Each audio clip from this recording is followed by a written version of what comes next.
Welcome to NTD News Today. Here are today's top stories. President Trump's next executive orders are expected to target flag burning and cashless bail. We have more details. Could Baltimore be the next city to get National Guard troops to fight what President Trump calls a crime disaster? How Maryland's governor is responding to Trump's comments. President Trump welcomes South Korea's president to Washington today for their first summit. Talks are expected to focus on trade, defense costs, and new South Korean investment in the U.S. An Israeli strike hits Gaza's main southern hospital today, reportedly killing 4 journalists. Israel says it is investigating the strike.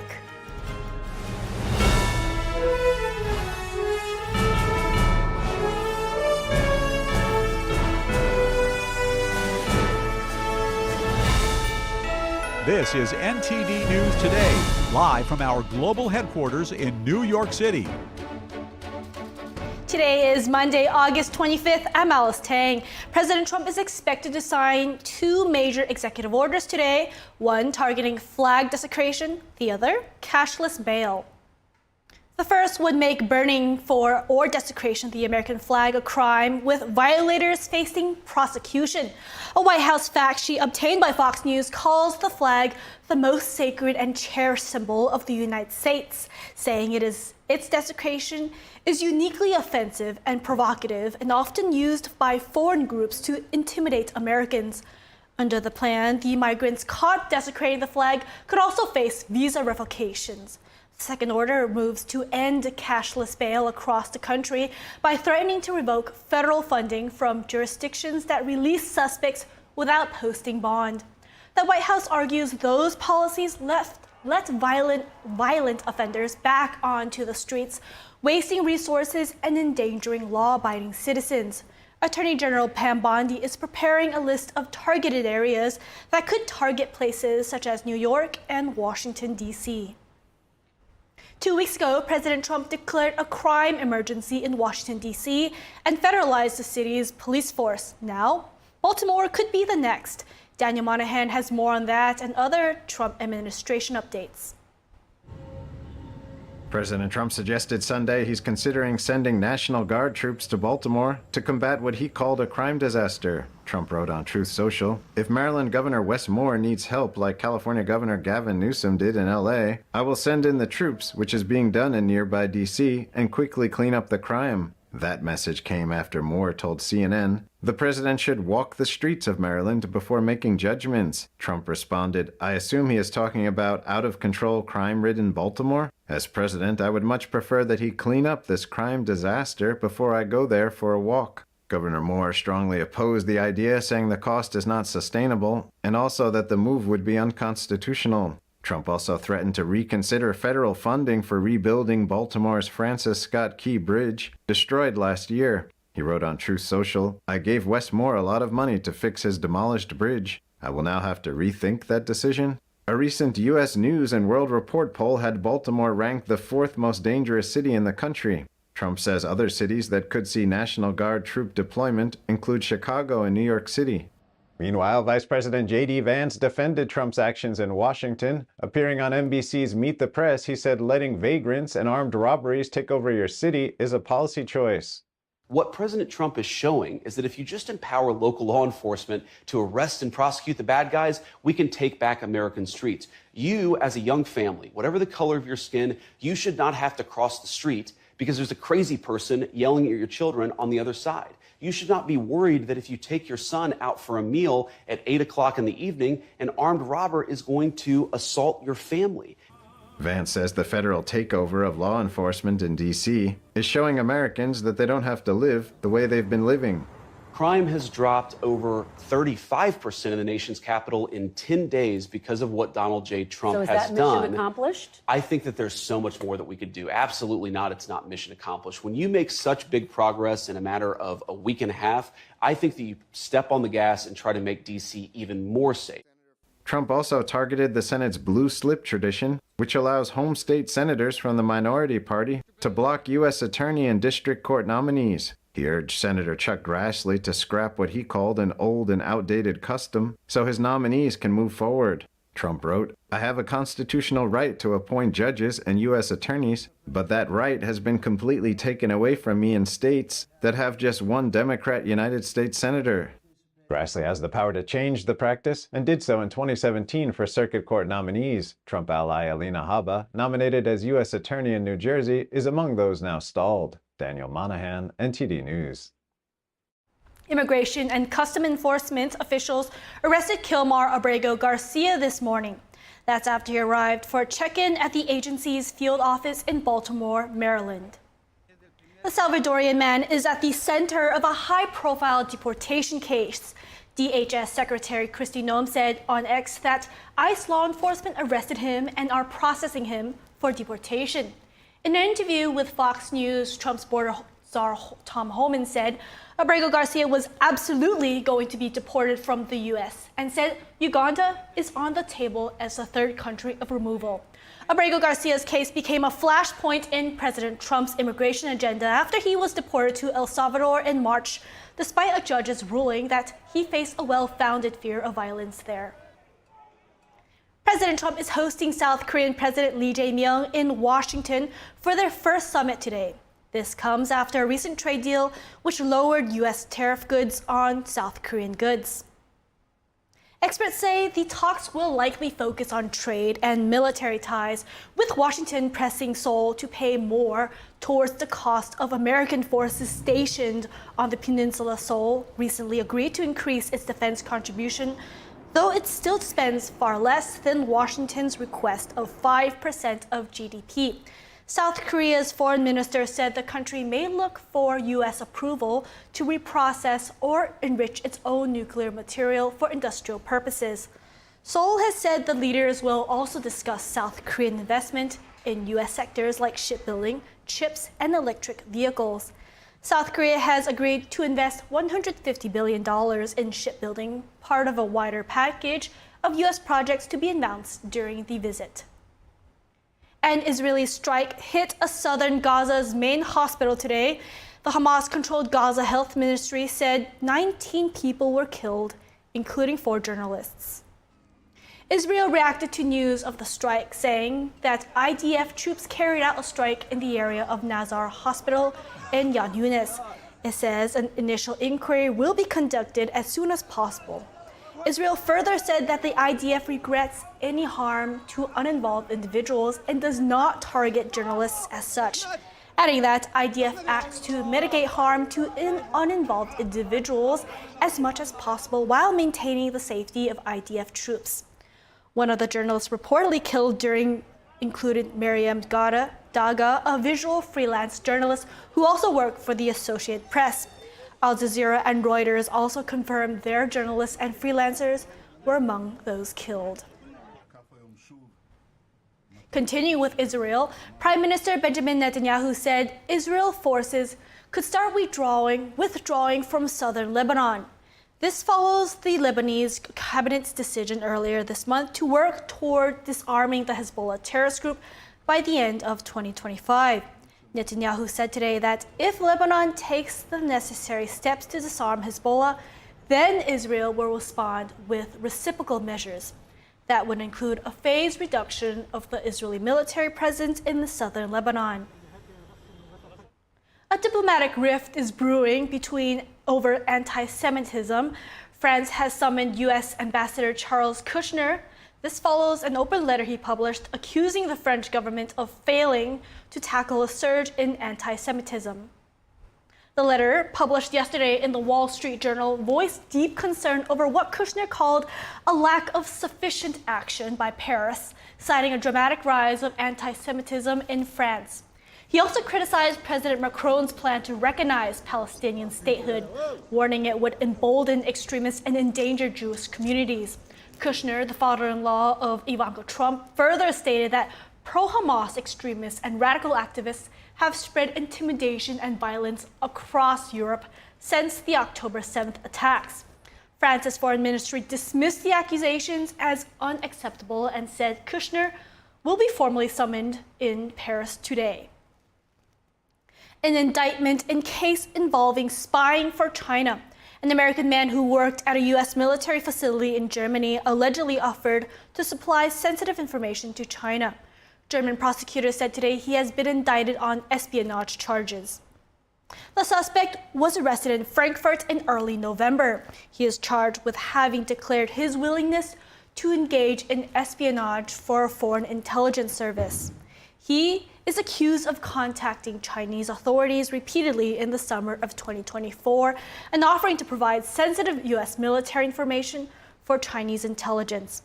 German media has reported that the suspect apparently didn't manage to transfer any data to Chinese authorities before his arrests.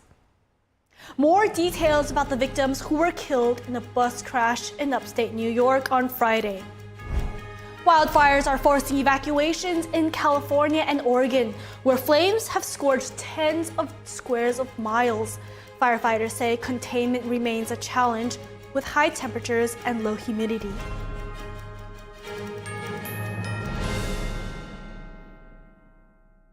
£6 prescription glasses from Select Specs are always great value. There are no offer codes or first-time customers only. Anyone can buy them, anytime. And you can upgrade to Select Specs Express for next day delivery. And with deferred payments, you can spread the cost. See now, pay later with Select Specs £6 specs. Next day delivery and deferred payment options available at selectspecs.com/£6. This is such a gentle painting, so beautifully portrayed. A group of people reading together in this simple, everyday-looking living room. A young girl reading along with an adult, a grandparent sitting in the lotus position, a businessman in his typical suit. You see all those people, they look like they have quietly settled down there. And you as a viewer, it looks like you've just stepped in the door. You can't see what it is they're reading, so you're a little bit curious and you're kind of invited to walk in. This harmonious feeling is not by accident. It is the very subject of the work. The book they are reading is the main text of Falun Gong, which is an ancient Chinese spiritual discipline in the Buddhist tradition. At the core of Falun Gong are the values of truthfulness, compassion, and forbearance. Unfortunately, the practice is banned in China, where the artist resides. Thousands have been killed for their faith.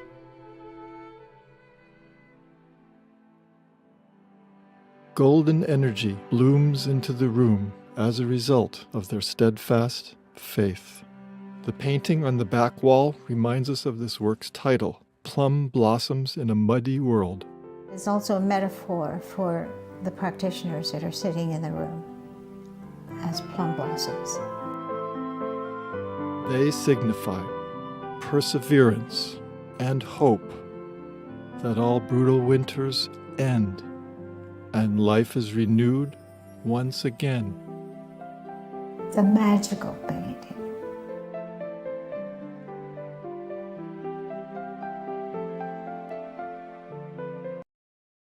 Is deep-sea fish oil really healthy? Due to pollution in the oceans, most fish contain heavy metal elements and radioactive substances. That's why it's so important to choose a pure source of omega-3. Puritan green vegetable omega-3 is made from purslane and perilla seeds, which are rich in nutrients and minerals. It effectively improves brain power and is beneficial to the heart's health. Puritan green vegetable omega-3. Eat 2 a day and you'll feel brand new.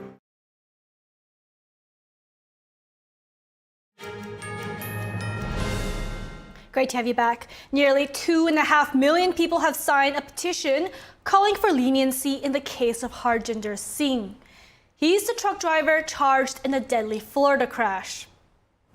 The petition on change.org asked Governor Ron DeSantis and the State Clemency Board to review his prosecution. Prosecutors say Singh made an unauthorized U-turn on the Florida Turnpike, causing a collision with a minivan that killed 3 people.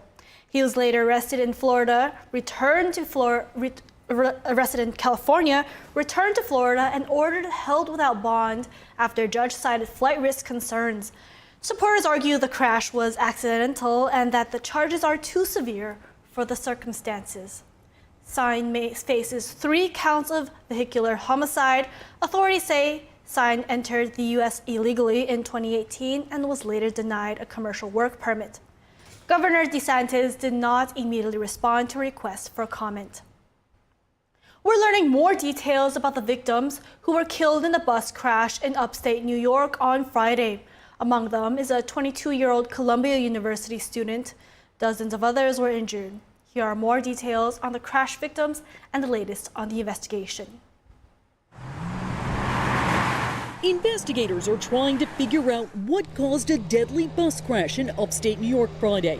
We were lucky. We survived, but it's just awful. This is drone video of the bus after it flipped over, killing 5 people and injuring dozens of others. Multiple occupants were ejected from the motor coach. The crash happened just before 12:30 Friday afternoon in the town of Pembroke, east of Buffalo. The bus was full of tourists heading back to New York City after visiting Niagara Falls. 54 people were on board, including the driver and a tour company employee.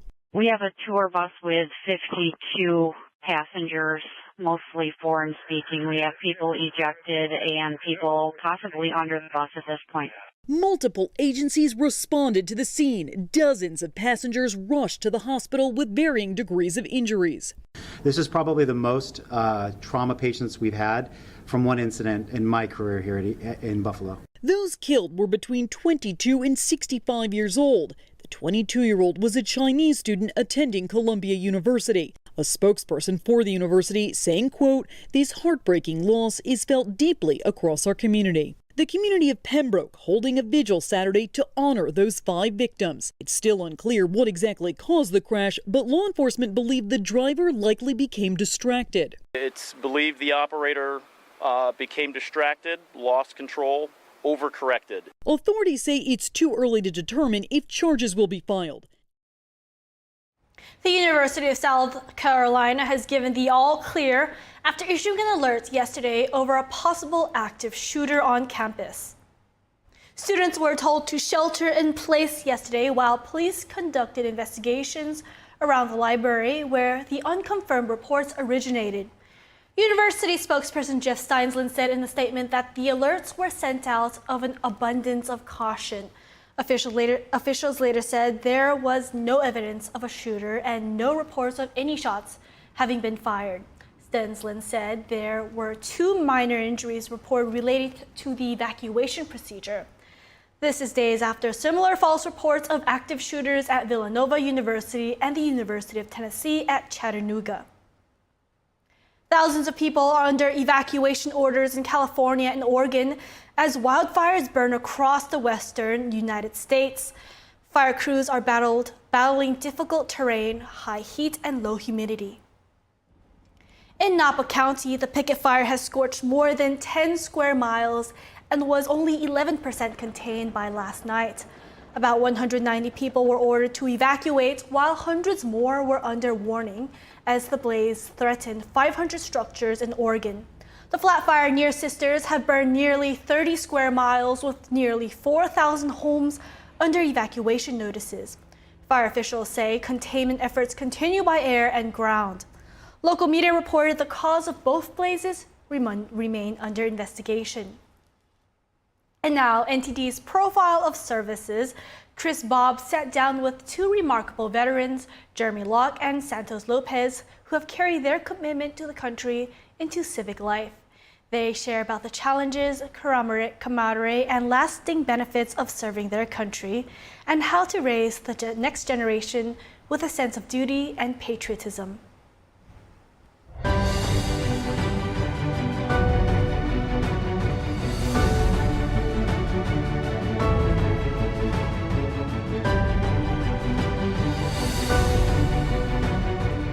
My grandfather is a World War II veteran, and he was very instrumental in my life growing up, a real role model for me, and I just kind of wanted to emulate him. And I used to see his medals, and I remember just being a little kid and going and taking them and feeling them and looking at them and just being like, oh wow, this is like so cool. I always idolized him, and he taught me really important lesson in life, not just how to be a man, but how to be a gentleman. My grandfather actually signed a 1934 Constitution of the Philippines.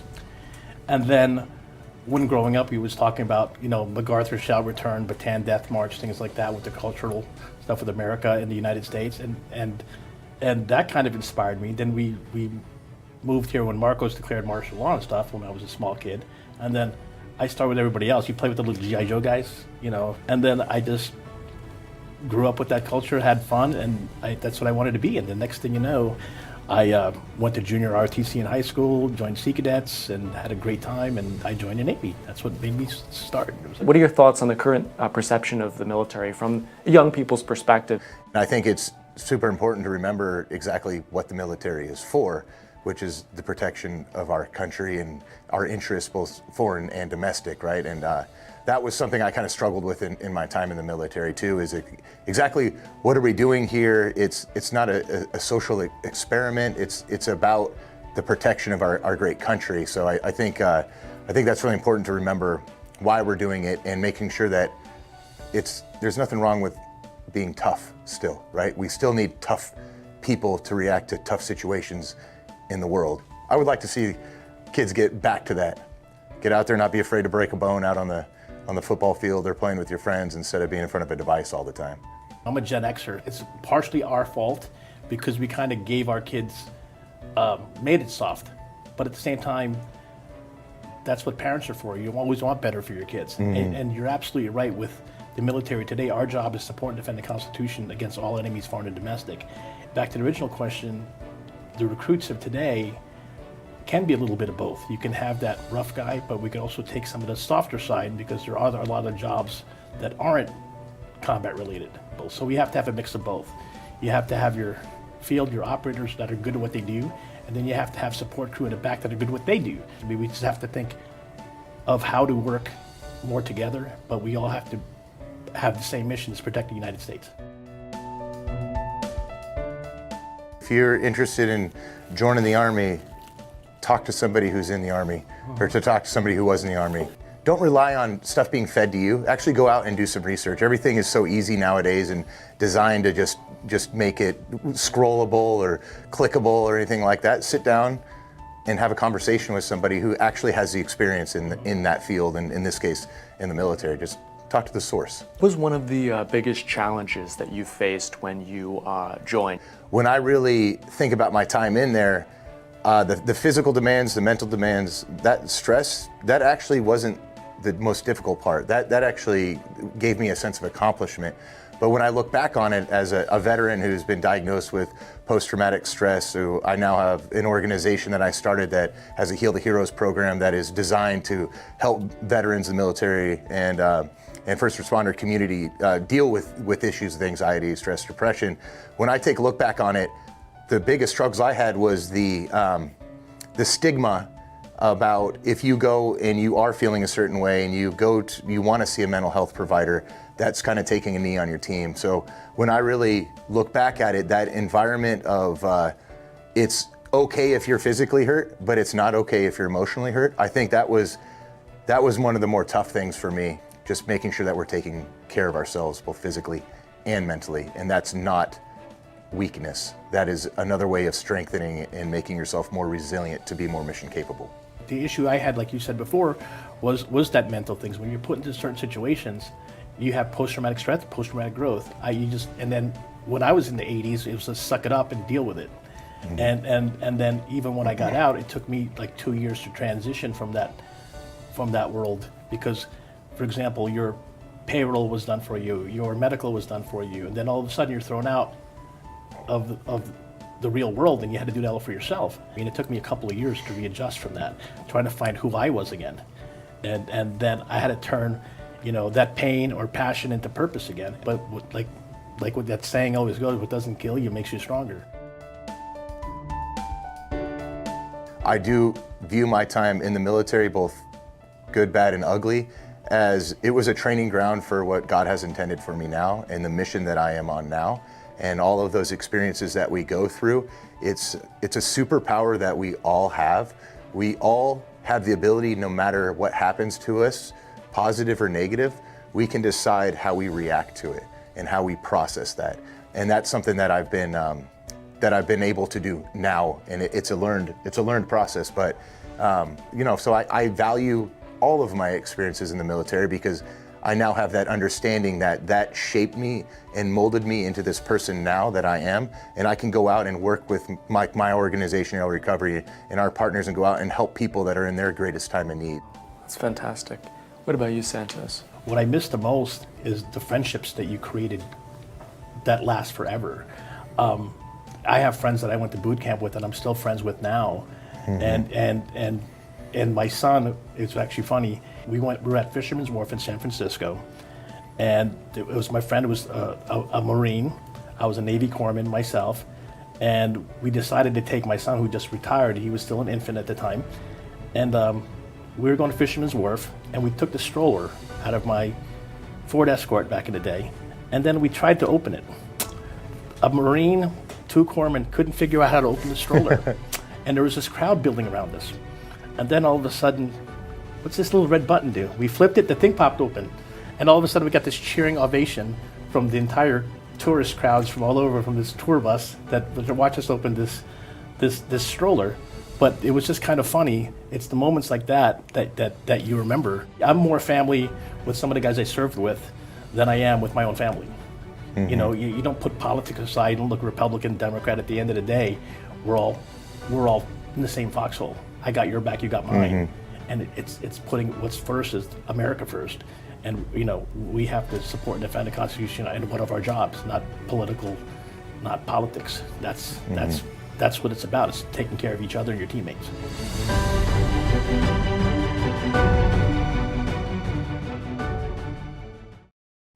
President Zelenskyy says Kyiv wants at least $1 billion a month from allies to buy U.S. weapons.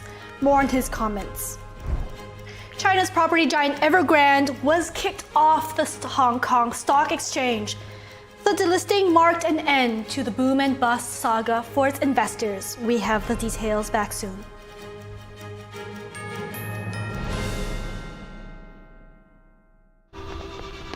Being a cowboy, I don't know anything different from when I was 3 or 4 years old. I did tough things. I thought everybody needed to do tough things, and if you didn't, I didn't have time for it. I had a very successful career at a very young age, and life was fast. I was preparing physically. I wasn't doing anything mentally on the inside. And then I got hurt. I wanted to be better as a person, and I really dug into mental health. I start my day with 20-minute workouts. I live life 8 seconds at a time. Horses are so therapeutic. They know what you're feeling. When you're nervous, they're nervous. You won't say it back, but we're pals. I take a lot of responsibility in taking care of my kids, my family, and being there for them. You're gonna have tough days. Everybody does. Find a place to stop and just breathe. Love your mind. There is a road laid out for me. Boxes everywhere. And this is gonna be Addie's room. I am blind, You're really gonna like it. I hope so, yeah. I know this road is there for me. There is a long way. First night here, but Amy seems cool. The way it's down by the river. I am blind, but I need not see. I got this. I know it's there for me. Okay. If I'm really free, take me down to the river and wash me.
Welcome back. I'm Alice Tang. Russia and Ukraine have carried out one of the largest prisoner exchanges in months.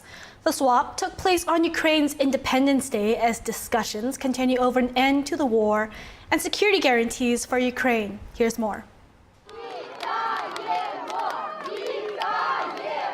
Russia and Ukraine say they exchanged 146 prisoners of war from each side on Sunday. Officials say the transfer came after mediation by the United Arab Emirates. According to Russia's defense ministry, the prisoners were in Belarus receiving psychological and medical assistance. Officials said Ukraine also returned 8 Russian citizens to Moscow. Ukrainian President Volodymyr Zelenskyy posted pictures of the returnees on Telegram. He said most of them had been in Russian captivity since the start of the war in 2022. Among the returnees, a former mayor of the Ukrainian city Kherson. In 2022, he refused a prisoner swap so another seriously ill Ukrainian prisoner could be released instead. Since then, he says Russia excluded him from the exchange lists.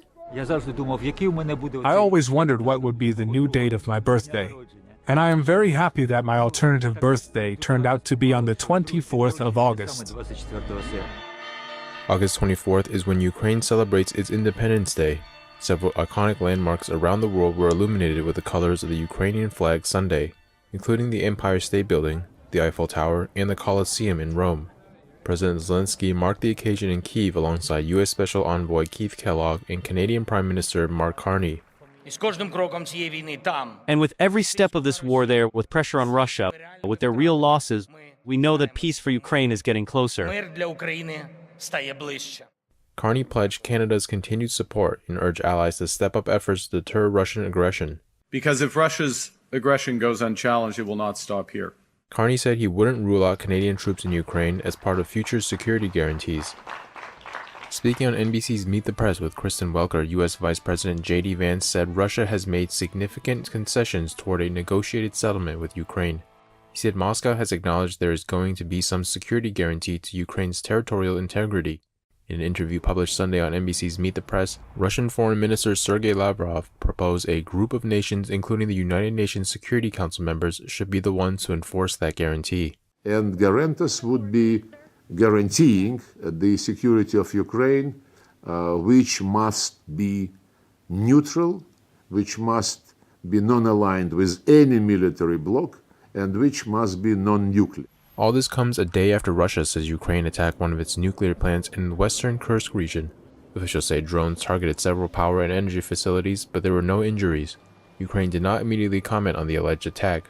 Russian officials say air defenses intercepted more than 90 Ukrainian drones over Russian territory overnight into Sunday. More on Ukraine and Russian war. Ukrainian President Zelenskyy said today that Kyiv aims to secure at least $1 billion monthly from allies to purchase U.S. weapons. The equipment would be bought through NATO's PURL program. Zelenskyy praised Norway's decision to join the initiative and highlighted its role in supporting Ukraine's energy security amid Russian attacks. Norway has joined the PURL program. NATO countries buy weapons from the United States for Ukraine, which allows you to buy weapons in the United States. Our goal is to fill this program with at least $1 billion per month. I've already talked about this. Today, Mr. President, I have announced that Norway's high level of support to Ukraine in 2025 will be continued into 2026. The Norwegian Prime Minister reaffirmed support for Ukraine's air defense and maritime capabilities. He also said Norway would prefer having a peace agreement with Russia prior to contributing to Western security guarantees for Kyiv. Zelenskyy also said he would meet U.S. Special Envoy Keith Kellogg later today to discuss preparations for a possible future meeting with Russian President Putin. He also said U.S. and Ukrainian officials are expected to meet on the matter later this week. Germany will help provide security guarantees for Ukraine. Germany's Vice Chancellor said talks with European partners are early and must be headed by Kyiv. He spoke today in Ukrainian capital. We, the Federal Republic of Germany and the federal government, stand on the side of Ukraine. We have made this clear time and again over the past 3.5 years. And believe me, this has been made clear in the talks here so far, and will certainly be made clear again this afternoon. No one wants peace more than the Ukrainian people themselves, and we, the federal government, will accompany them on this path. It is now up to Russian President Vladimir Putin to show that he has a serious interest in a lasting, just peace. And many discussions are currently taking place to this end. However, I would like to make it very clear that it is now up to Putin to take the next step. The Vice Chancellor also stressed the need for a scaled-up arms industry for the Ukrainian army. President Trump has made a negotiated peace settlement between Russia and Ukraine a priority for his second term. European allies have voiced concerns that an agreement favorable to the Russians wouldn't be enough to deter Moscow against future aggressions. The North American Aerospace Defense Command says it intercepted a Russian surveillance plane near Alaska. Norad said it scrambled 2 F-16 fighters and 3 other aircraft to intercept the plane. It was the third time in less than a week, Norad says, Russian aircraft entered the Alaskan Air Defense Identification Zone. Norad says in all cases, the Russian aircraft stayed in international airspace and did not enter U.S. or Canadian airspace. The command says these flights occur regularly and are not considered a threat. Norad says it remains ready with a layered defense network of satellites, radars, and fighter aircraft to protect North America. China's foreign property giant Evergrande was delisted from the Hong Kong Stock Exchange today. The delisting closes a chapter in China's property crisis that started in 2021. Here's a closer look. China Evergrande's epic boom-to-bust journey is a cautionary tale for the country's property sector. Evergrande was once China's leading developer. Its original listing in Hong Kong in 2009 was the biggest by a Chinese private developer. But the firm also had the largest pile of debt in the property sector globally. Evergrande is one of this landmark example of the collapse of the China's real estate sector a few years ago. So what we see right now in the listing, it is really largely symbolic because the market has pretty much anticipated the pressure in the sector already. So having said that, it still marks the end of the golden age of China real estate sector. The developer started with a strong public market debut and a stock value of $9 billion. It grew more than fivefold to $51 billion, only to plummet in recent years. And Evergrande is now worth a mere $282 million. Trading in shares in the world's most indebted developer has been suspended since January last year. It was hit with a liquidation order after it defaulted on debt and failed to finalise a restructuring plan. A filing showed Evergrande is getting delisted from the Hong Kong Stock Exchange due to its failure to resume trading within 18 months. The delisting will close a chapter in China's property crisis that started in 2021. Evergrande is also unlikely to be the last to meet the same fate. China South City became the first state-backed property developer to get a liquidation order from the Hong Kong High Court earlier this month. It is possible for more companies to follow the same path of Evergrande, and especially for those that cannot meet the listing requirement in terms of the disclosure and also the auditing releases. And if they get their stock suspended for more than 18 months, then they will be forced to delist from Hong Kong Exchange. Chinese authorities have tried to revive the property sector over the years, which once made up for a quarter of its GDP. While buyers wait for their unfinished homes to be handed over and creditors hope to recoup their money. Evergrande declined to comment. Could Baltimore be the next city to get National Guard troops to fight what President Trump calls a crime disaster? How Maryland's governor is responding to Trump's comments. President Trump welcomes South Korean president to Washington today for their first summit.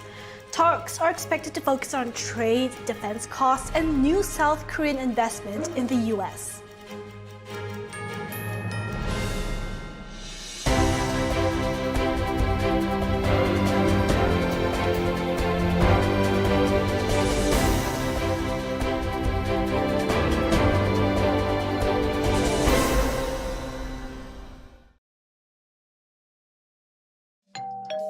Hi, I'm Ty Pennington, here for Choice Home Warranty. They protect my home from expensive repairs, and they can do the same for you. No matter if it's your refrigerator, plumbing, or more than 20 other home systems and appliances, Choice Home Warranty has saved millions of homeowners a whole lot of money. For a low monthly fee, you get their nationwide network of trusted local technicians with plans that cover repairs and replacements done quickly and the right way. No more headaches searching for technicians. No more budget-breaking chaos. Just a peace of mind of having Choice Home Warranty at your service. Call Choice Home Warranty now and save big with their special offer of your first month free and free limited roof coverage. Call now. Call Choice Home Warranty for your free personalized quote and to get your first month free. Call in the next 5 minutes, and as our special offer, you'll receive free limited roof coverage. Call now to lock in your rate and save big. Call 800-210-9106, 800-210-9106. Food. It fuels our bodies, nourishes our spirits, and brings us together. Because we all need nutritious food to thrive. Food gives me energy and it also helps me focus. But not everyone knows where their next meal is coming from. And 1 in 7 people in America face hunger. It's tougher than ever for too many of us. But the simple truth is, ending hunger is possible, and it starts with you. Call or go online to helpfeedingamerica.org and give $19 a month, just 63 cents a day, to help families in your community facing hunger. Feeding America works from coast to coast with partner food banks, food pantries, and meal programs.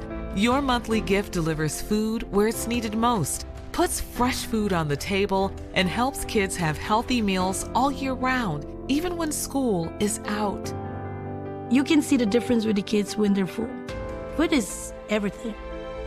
Please call the number on your screen or go online to helpfeedingamerica.org. Give $19 a month. Your first gift can double an impact. And we'll send you this free canvas grocery bag as a reminder of how you're helping to end hunger for good. When it comes down to it, it's about taking care of your family first and the loved ones that you need to provide for. Food donations help me tremendously, and I'm very grateful for the food bank. I have hope. The simple truth is, ending hunger in America is possible. You can help make it happen. The need is urgent. Call or go online now to helpfeedingamerica.org, and your gift can double in impact.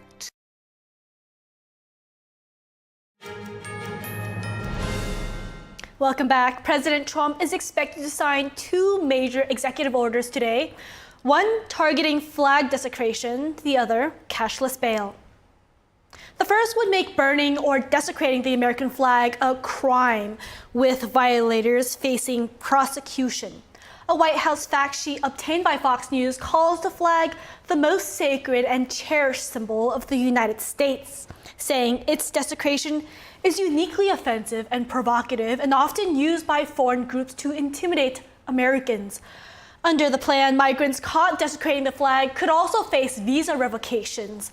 The second order moves to end cashless bail across the country by threatening to revoke federal funding from jurisdictions that release suspects without posting bond. The White House argues those policies let violent offenders back on the streets, wasting resources and endangering law-abiding citizens. Attorney General Pam Bondi is preparing a list of targeted areas that could target places such as New York and Washington, D.C. 2 weeks ago, President Trump declared a crime emergency in Washington, D.C. and federalized the city's police force. Now, Baltimore could be next. Danny Monahan has more on that and other Trump administration updates.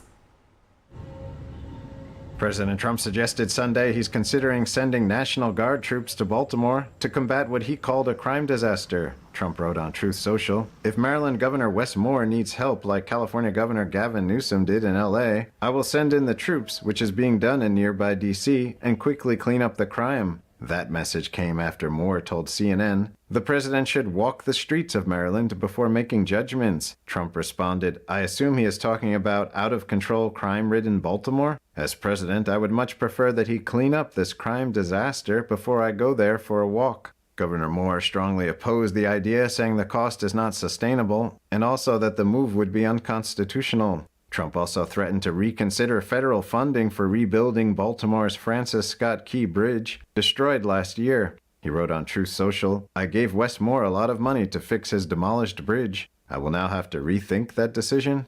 A recent U.S. News and World Report poll had Baltimore ranked the 4th most dangerous city in the country. Trump says other cities that could see National Guard troop deployment include Chicago and New York City.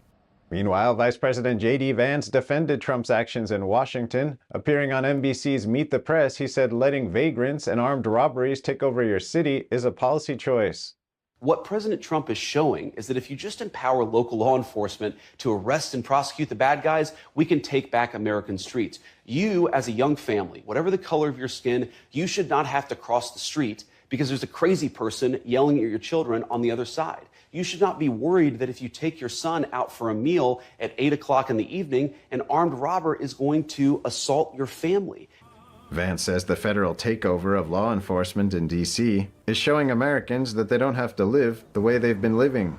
Crime has dropped over 35% in the nation's capital in 10 days because of what Donald J. Trump has done. So is that mission accomplished? I think that there's so much more that we could do. Absolutely not. It's not mission accomplished. When you make such big progress in a matter of a week and a half, I think that you step on the gas and try to make D.C. even more safe.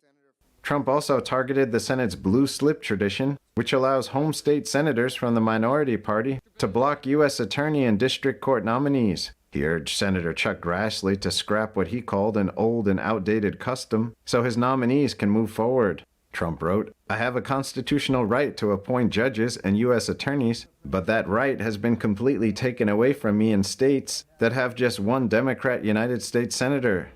Grassley has the power to change the practice and did so in 2017 for circuit court nominees. Trump ally Alina Habba, nominated as U.S. Attorney in New Jersey, is among those now stalled. Daniel Monahan, NTD News.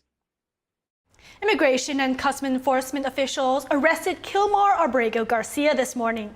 That's after he arrived for a check-in at the agency's field office in Baltimore, Maryland. The Salvadorian man is at the center of a high-profile deportation case. DHS Secretary Kristi Noem said on X that ICE law enforcement arrested him and are processing him for deportation. In an interview with Fox News, Trump's border czar Tom Homan said Abrego Garcia was absolutely going to be deported from the U.S. and said Uganda is on the table as the third country of removal. Abrego Garcia's case became a flashpoint in President Trump's immigration agenda after he was deported to El Salvador in March, despite a judge's ruling that he faced a well-founded fear of violence there. President Trump is hosting South Korean President Lee Jae-myung in Washington for their first summit today. It comes after a recent trade deal which lowered U.S. tariffs on South Korean goods. Experts say the talks will likely focus on trade and military ties, with Washington pressing Seoul to pay more towards the cost of American forces stationed on the peninsula. Seoul recently agreed to increase its defense contribution, though it still spends far less than Washington's request of 5% of GDP. South Korea's foreign minister said the country may look for U.S. approval for reprocess or to enrich its own nuclear material for industrial purposes.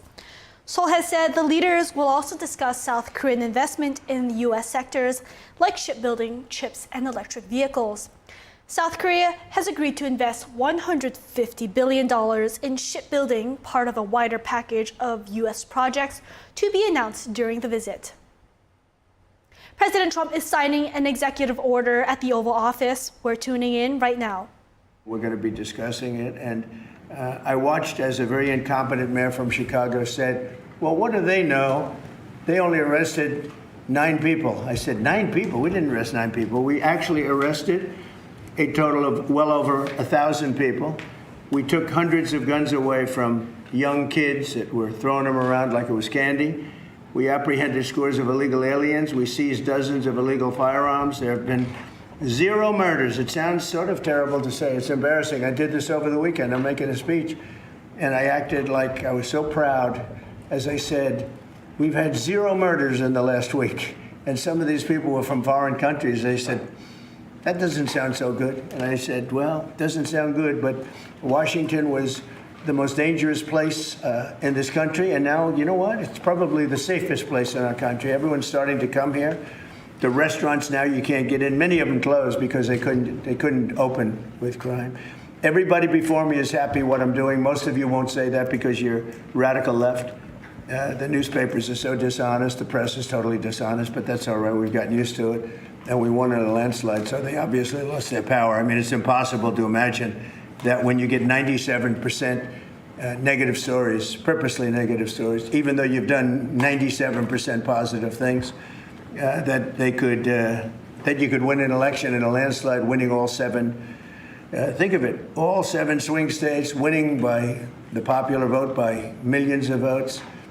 We had a fantastic. The best is your districts. Out of 3,000 districts, I guess we won 3,500. We won 2,750, and they won 500. And that's, to me, the best of all. And we had tremendous in every way, the election. And it's hard to believe you can do that when you have a corrupt media. But many of you are corrupt, and it's nothing we can do about it. But we keep winning, and we're going to keep winning. And this whole story on crime is incredible that the Democrats wouldn't be with us. So the mayor of Chicago, I watched him this morning, he said, Trump doesn't know what he's talking about. He only apprehended 9 people. Well, number one, that's false. It's thousands. We'll get into that. But more importantly than anything, we took guns away. We have some of the worst career professionals out of the country already. They've been taken out of the country, and some are in solid confinement because these were killers. We arrested some very bad people. And in the last 11 days, again, I hate to say it because it sounds so ridiculous, but in the last 11 days, we've had no murders. And that's the first time that's taken place in years, actually years. We always have a murder a week. They call it a murder a week. You come here from Iowa, you come here from Indiana, you come here from Idaho, because you're so proud of your country, you love your country, and then you get murdered. Your son gets murdered, your daughter gets murdered, you get murdered. See the media, you get murdered. Many of you have been mugged in Washington, you just don't want to talk about it. And I know that every time I do this with you, you almost everything, but every time I do this with you, people are saying to yourselves, he's right, and then you write a negative story. But we are doing an incredible job. The people behind me are amazing. We're working very well with the Washington police, as you know. The D.C. National Guard is unbelievable. We're also getting tremendous help from Secret Service. And we are at a point where Washington is booming again. People are pouring in like we haven't seen for years. Nobody wanted to come here. They didn't want to come here and get murdered. I have a friend of mine who has a very successful son. And I said, where is your son going to be this weekend? He said, he's going to Washington with his friends. I said, really? Yeah, he's wanted to do it for 4 years, but he couldn't do it because it was so unsafe. And he's a tough kid, too. It's so unsafe. And he ended up staying 3 nights, going out to restaurants all 3 nights. He said it was so beautiful, so peaceful, because all the criminals are either arrested or they're hiding. And we're finding the ones that are hiding. So I want to thank Pam Bondi. I want to thank our vice president. I want to thank everybody standing behind me. Because they are really, Gaddy, you've been unbelievable, by the way. They have done an unbelievable job. They're working 24 hours a day. And Washington, D.C. is now in great shape. I'm going to be working with Clark Construction, which is by far your biggest construction company. And we're going to also beautify Washington. We're going to rip down the broken medians, fix them. We're going to put asphalt on the roads. We're not ripping them apart like these stupid people do. They rip a road. They rip a road down to the dirt, and then they spend 5 years in building the new one, and then it starts settling. You know, the whole thing is so crazy. And they'll spend hundreds of millions of dollars on a road. I'll spend about $2, and it'll look better. So we're going to be replacing medians. We're going to be replacing much of the asphalt in the road, which in the city, which is in bad shape. We have great stripers. We have great contractors. But we have to let them do the thing. The Congress has said that they'll give us whatever money is needed to fix up the Capitol. This is the Capitol. And we're not going to spend a lot. It's going to go fast. And it will be spotless. And we want it spotless for the World Cup and for the Olympics. You saw the World Cup was here the other day. And come to think of it, there's your trophy for the World Cup.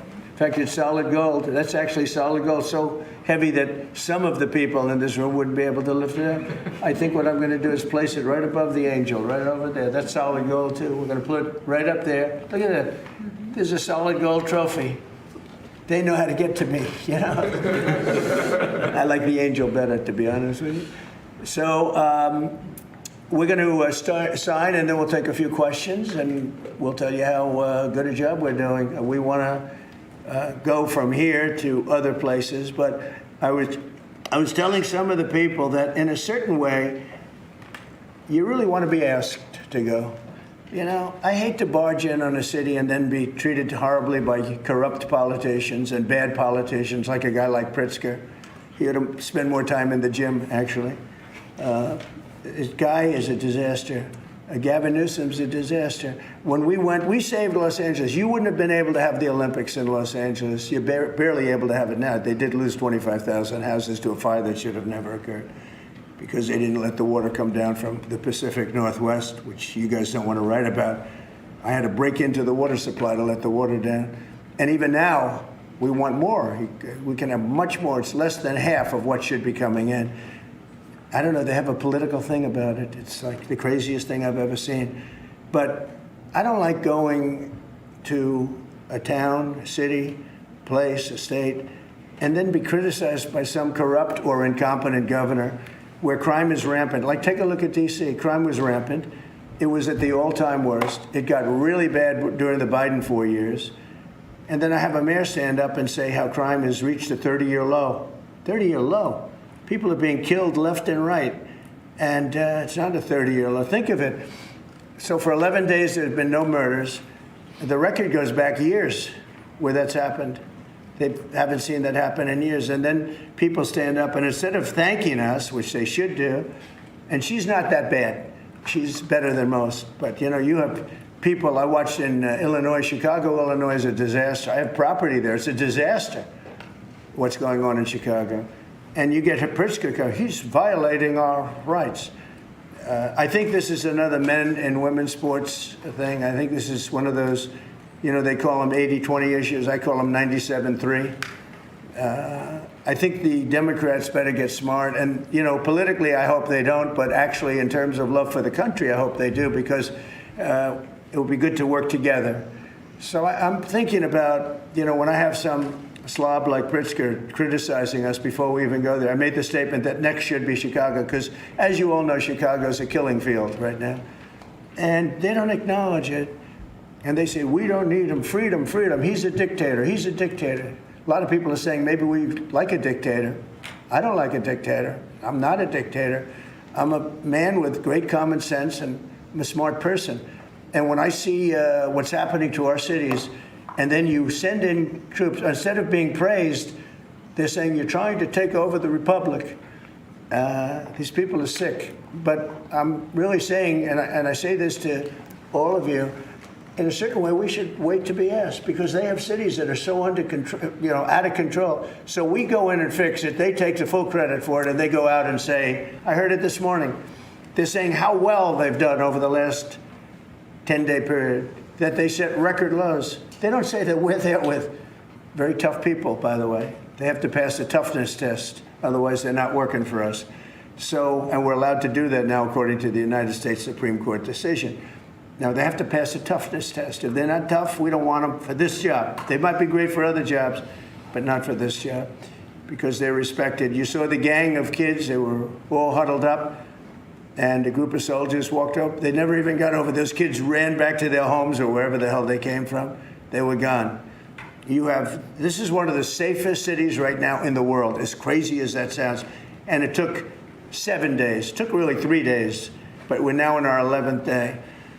So I want to thank you. So we had all of these things, 439 illegal alien criminals have been removed, and we have 6 known gang members, some of the worst leaders of gangs anywhere in the country, MS-13 and Tren de Aragua.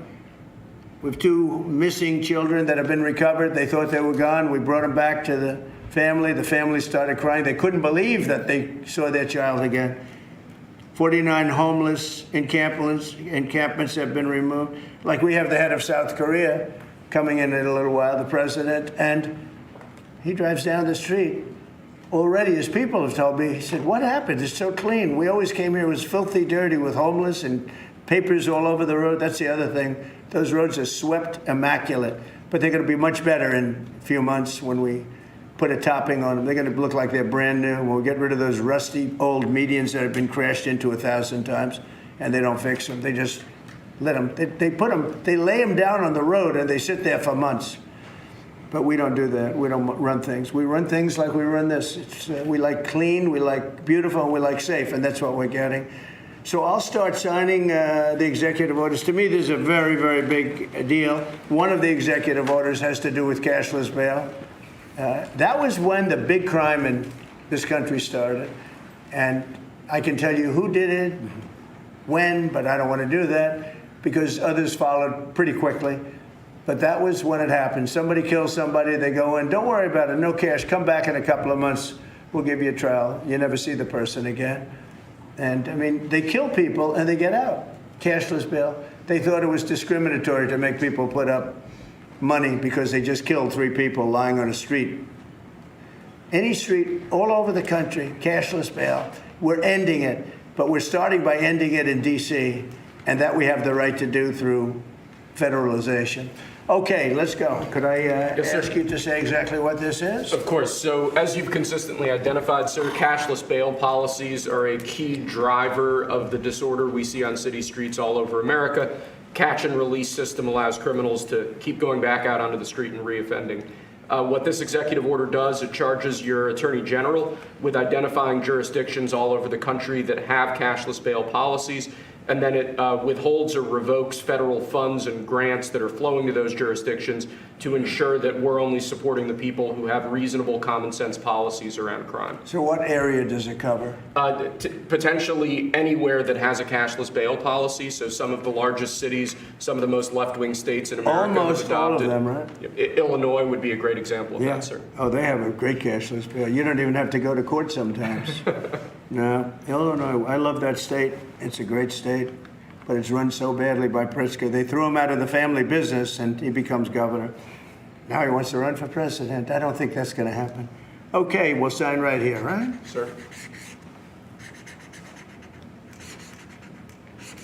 So important. And this isn't Republican, Democrat. This is, and by the way, most Democrats agree with us. But this is just, we got to bring our country back. Okay? That's a big one. Also on the issue of cashless bail, sir, this is a DC-specific executive order. In addition to the measures that we're taking that are quite similar to what we're doing around the country, in DC in particular, the objective is holding as many criminal defendants in federal custody and subjecting them to federal charges as possible. That means that they'll be held pre-trial in federal jail as opposed to just being cut back out on the streets due to a cashless bail policy. Okay. And we have the room. And by the way, the prison they have in D.C. is horrible. It's horrible. People were subjected to live in that dog trap for so long, so unfairly. I have stories, you'll be hearing about them. That prison is horrible. Okay. This is an executive order that contains a number of additional measures relating to crime and law enforcement in Washington, D.C. It charges, for example, your Secretary of Defense with establishing specialized units in both the D.C. National Guard and in National Guard units around the country, specifically trained and equipped to deal with public order issues. It charges all of your various federal law enforcement agencies with hiring additional personnel to allow them to surge personnel to Washington, D.C. to deal with the current emergency here. It does a number of other things in that space, and it also asks the Attorney General to look at D.C. Metropolitan Police general orders that have currently impeded law enforcement efforts in the city, and to potentially look at unwinding those that are stopping the police from doing their job effectively. And are we going to ask this to be codified by Congress, all of these things? I think we could potentially, yes, sir. I think so. I think we should. I think we'll get it to. I think Democrats will vote Well, I don't know. It's hard to believe that they might not, but I think Democrats will actually vote for this.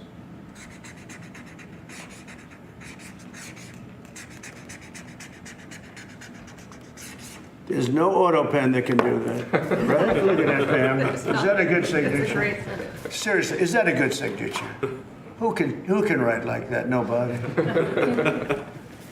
I don't know. That's the other thing. I assume we're looking at the whole auto pen scam. Sir. Because the person that ran it said he spoke to it briefly twice about nothing. That means that all those pardons that he gave to some very bad people, very unpatriotic people, very evil people, it looks to me like those pardons are worthless. Because, number one, you shouldn't use an auto pen, very specifically. But if you do, it has to be a very good reason. And they have to know that the president wanted it. The president didn't want this. The president didn't know he was alive, okay? He never approved any of this stuff. He wasn't for open borders and all the other things. He was never for open borders. I've known Biden a long time. He was never very sharp, but he was never in favor of open borders and all of the other things he did to destroy our country. Let's go. Lastly, sir, this is an executive order on flag burning. It charges your attorney general. Would you listen to this? This is very important. Flag burning. All over the country, they're burning flags. All over the world, they burn the American flag. And as you know, through a very sad court, I guess it was a 5-4 decision, they called it freedom of speech. But there's another reason, which is perhaps much more important. It's called death. Because what happens when you burn a flag is the area goes crazy. If you have hundreds of people, they go crazy. You can do other things. You can burn this piece of paper. But when you burn the American flag, it incites riots at levels that we've never seen before. People go crazy. In a way, both ways. There are some that are going crazy for doing it. There are others that are angry about them doing it. Do you want to discuss that? Sure. So what the executive order does, sir, it charges your Department of Justice with investigating instances of flag burning, and then where there's evidence of criminal activity, where prosecution wouldn't fall afoul of the First Amendment, and instructs the Department of Justice to prosecute those who are engaged in these instances of flag burning. And what the penalty is going to be, if you burn a flag, you get 1 year in jail. No early exits, no nothing. You get 1 year in jail. If you burn a flag, you get, and what it does is incite to riot. I hope they used that language, by the way. Did they? Yeah, incitement. Incite to riot. And you burn a flag, you get 1 year in jail. You don't get 10 years, you don't get 1 month. You get 1 year in jail, and it goes on your record. And you will see flag burning stopping immediately, just like when I signed the Statute and Monument Act. 10 years in jail if you hurt any of our beautiful monuments. Everybody left town. They were gone. Never had a problem after that. It's pretty amazing. We stopped it. But this is something that's, I don't know, in a certain way, it's equally as important. Some people would say it's more important. Because the people in this country don't want to see our American flag burned and spit on. And by people that are, in many cases, paid agitators. They're paid by the radical left to do it. You talk to these people, they don't even know, half of them don't even know what they're doing. They say, I don't know, they gave me money to do this. I see the same things that you do. They're bad people. They're trying to destroy our nation. That's not working, because I think our nation now is the most respected nation anywhere in the world, by far. You saw that with the European leaders on Friday. You saw that with NATO, where they agreed to go from 2% no pay to 5% fully paid up, trillions of dollars paid, where they respect your president to a level that they jokingly call me the president of Europe. They call me the president of Europe, which is an honor. I like Europe, and I like those people. They're good people. They're great leaders. And we've never had a case where 7 plus really 28, essentially 38 countries were represented here the other day. 38 European countries were represented. European and other countries were represented. And it was a great meeting. But your country is respected again. I say it all the time. 1 year ago, our country was dead. Everybody said it. We had a dead country. We were not going to survive. Now we have the hottest country anywhere in the world. So it's an honor to be involved. And this group has a lot to do with it, right behind me.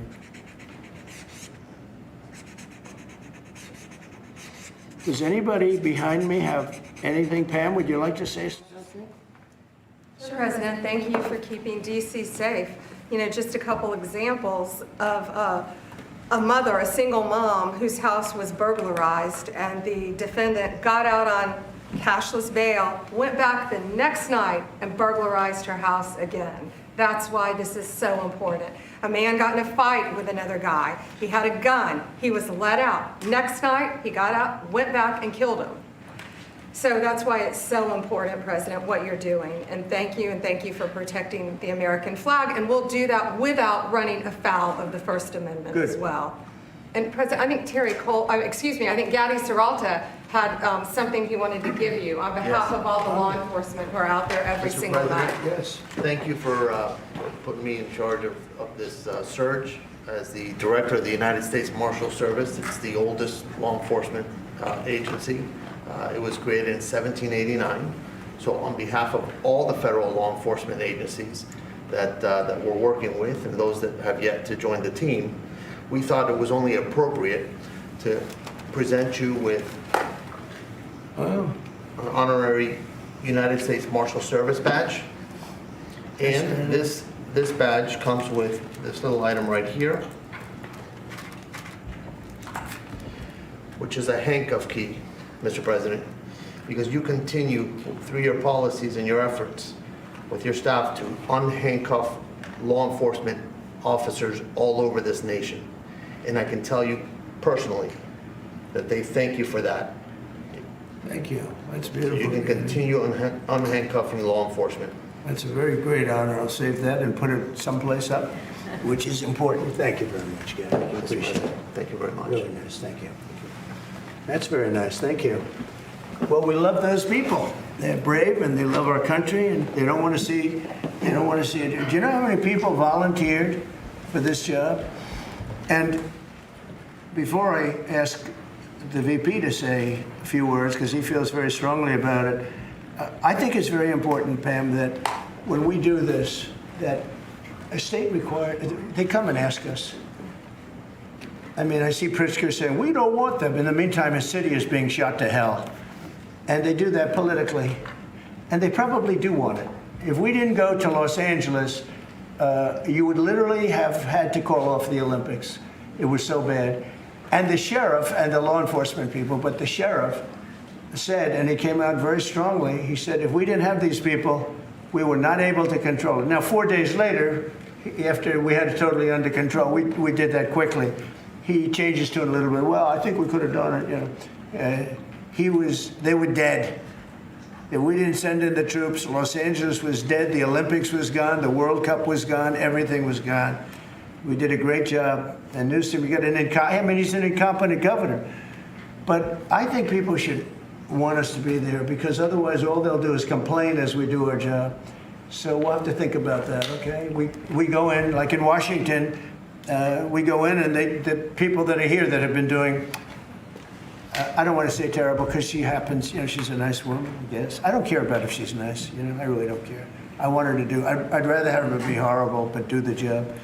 But we come into Washington and we have the 11 best days they've had here in 2 centuries. I mean, they've never seen anything like it.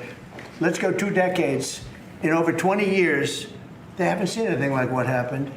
And now they're out there saying, we don't have crime in Washington. Well, that's true. For 11 days, you don't have crime. But before that, everybody was getting hit and mugged, and you people could not walk to your office without security. That's how unsafe it was. So I think we should really let them have their city, let their city go to hell, and when they come and beg us to help. The only problem is we want to save it for the people, because the people want us there. The people here, 95% of the people here want us. The real people, not the people you find on, I don't know where you find these people. You have one person that has a broken nose. Where'd you get it? Well, I was mugged. Good. Do you want to see Trump here with? No, I don't want. A woman has a broken nose. She got mugged. But she's saying she doesn't want any protection. It's all made up fake news. It's just fake news. I don't know where you find these people. Anyway, would you say a couple of words, please? And then I'm going to ask JD to say something. You have done an unbelievable job in a short period of time. Thank you, Mr. President. Highly recommended by you-know-who, right? Yes, sir. Do you want to say his name? Mr. Youngkin, Governor Youngkin. Yes, sir. We stole you from Governor He called me. Youngkin. Right. He called me. Glenn Youngkin called, and he said, "I have somebody who's really fantastic." And based on that recommendation, here you are, and you've done a fantastic job. I appreciate it. Thank you, Mr. President. Thank you. Go ahead. The men and women of the Metropolitan Police Department are back. They enjoy doing their job again. They feel the ability to go out and be law enforcement officers. They feel that they're connected to their communities again. They are making a difference. Thanks to you, Mr. President, and our federal task force, you are making D.C. safe once again. Thank you, sir. It's going to get better and better. Well, it can't get much better. There's no crime. I read where crime's down 89%. I said, really? Who are the 11%? Okay? There's no crime. JD, please. Yes, sir. Well, thanks, Mr. President. Thanks to the incredible team here. You know, I want to echo something the president said, where you say there haven't been murders in a couple of weeks in D.C., and it doesn't sound good, but then you talk to local law enforcement, and I didn't realize that this town averaged one murder every other day for the last 20, 30 years, which means that in 2 short weeks, the president and the team have saved 6 or 7 lives, people who would have been killed on the streets of D.C., who are now living, breathing, spending time with their families, because the president had the willpower to say no more. We're not going to give the streets of D.C. over to vagrants and robbers and murderers. And the last point I want to make, sir, to your point about we want people to welcome us, to ask us, because look at Governor Pritzker in Illinois, or Governor Newsom in Los Angeles, or Governor Moore in Maryland. They are angrier about the fact that the President of the United States is offering to help them get their crime under control than they are about the fact that murderers are running roughshod over their cities and have been for decades. Why are Democrat governors angrier about federal law enforcement helping clean up their streets than they are about the fact that those streets need to be cleaned up to begin with? It shows a real sickness in the head. And I agree with the President of the United States. I think most Democrats, rank and file, nobody likes crime. Republicans don't like crime. Democrats don't like crime. Independents don't like crime. Why are Democratic governors doing everything in their power to make crime easier to do in their cities? It doesn't make an ounce of sense to me. But, Mr. President, I appreciate you being willing to help. And I hope these governors take you up on the offer, because we should clean up all of America's streets. It's the right of every American to live in safety and comfort in their community. And we've got the people to do it. They're signing up like they've never signed up before. Our military, as you know, during the campaign, nobody was signing up. We were way short of their goals, we were understaffed. Nobody wanted to be in the military. Nobody wanted to be a policeman. Nobody wanted to be a fireman. They didn't want anything to do with the country. We had an incompetent, grossly incompetent president who, frankly, should not have been there. He should have never been there. The damage he did to this country is incalculable. I mean, just what he has done. So much of our effort are getting murderers and jailbirds and people out of this country who are drug dealers at the highest level. So much of the energy of people that he led in, it was an unforced error. But I don't think they think it's an error. But I don't believe he believed it. It was the radical lunatics that surrounded this guy at this desk, who are brilliant people, but with the wrong philosophy. There were some brilliant people, but they're evil people, and they're going to be brought down. They have to be brought down because they really hurt our country. But we're getting it back very quickly. And I'll tell you something, our country's now it's stronger. I think we're more respected than we've been respected in 100 years. It's a whole different ballgame. JD, could I ask you, Yes, sir. You gave a stat on murders here. What were the numbers? You said in a short period of time, how many people were murdered? Local law enforcement told me, sir, that in the past 20 or 30 years, D.C. has averaged a murder every other day. That's, 200 murders a year, 150, 250, but about every other day a person has been killed on the streets of Washington, D.C. We've been doing this for 2 weeks. 0 people killed. That's real lives saved that the media and, frankly, the entire Democratic Party should be saying, thank you for saving lives, instead of attacking the President of the United States for doing so. When a person, unfortunately, will probably happen at some point, when a person's murdered in D.C., it's going to be the biggest story maybe in history. Right? Yes, sir. Somebody was murdered in D.C. Trump is failing. No, we're not failing. We have a safe city. This is maybe the safest city in America right now. That's how good it is. And it would be nice to be appreciated. These people eventually, they're going to have to be appreciated for what they're doing. And they're going to have to be appreciated by the officials that are really happy when we go in because they've lost control of their place. Steve Miller, please say a few words. Thank you, sir. So just to, first of all, follow up on what the Vice President said.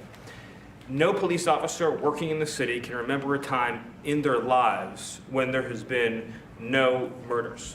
You can work at the police department for 20 years, 30 years, your whole life. We've checked the records. No one can even find a record of being murder-free for as long as we've been murder-free under President Trump's leadership. Additionally, and the President spoke about this before, we've uncovered, in the process of uncovering, a massive scandal in Washington, D.C. with the doctoring of crime stats. And the Department of Justice, under the Attorney General, is leading the effort to uncover this. But when we ultimately share the results, it will stun you.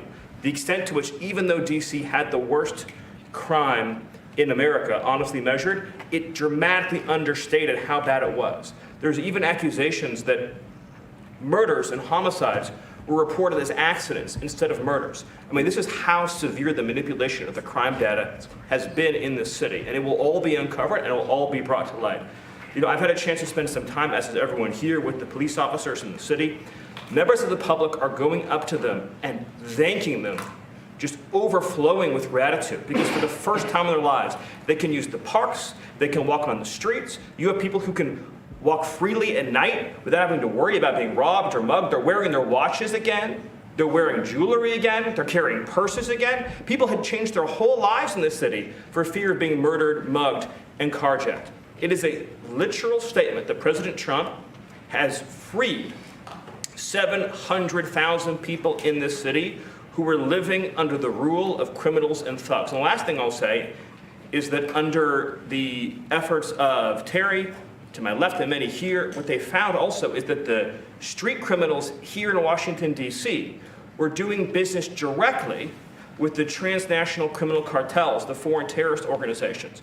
So not only was the city being run by these criminal thugs, but they were working with some of the most dangerous terrorist organizations on the planet to traffic weapons and drugs into this city. And what we are uncovering every day is shocking to us, and we look forward to sharing all the results with you. But President Trump, your leadership has uncovered some of the great public safety scandals of our life, and now because of you, people are safe and free for the first time ever in this city. Thank you very much, Steve. You know, in Los Angeles, Beverly Hills is, you know, a great place. I have a house there. I had a house there. I used to stay a lot of time, spend a lot of time there, and a great place. Do you know that I have friends, they leave their trunk open for their car because they don't want, they know they're going to be vandalized. They don't want the trunk ripped off in order for them to steal what's in the back. They leave the doors open so when they go in to steal the radio or whatever they take, that they don't rip off the door. They leave the doors totally open so the criminals, when they go and open the door, they don't have to break the windows and kill the car in order to steal whatever it is in the car that they're looking for. And that's at a level that nobody's ever seen before. Nobody lives like that. I have another friend, he has a garage, and in order to save his garage door, he leaves it open so the people can just walk into his garage, take whatever they want, and leave. But all the cars are, so many cars, I've been told this by many people, stars, big people, they leave their doors open so the doors aren't destroyed by these criminals. All over Los Angeles this is taking place. And you know that, I mean, you've heard that.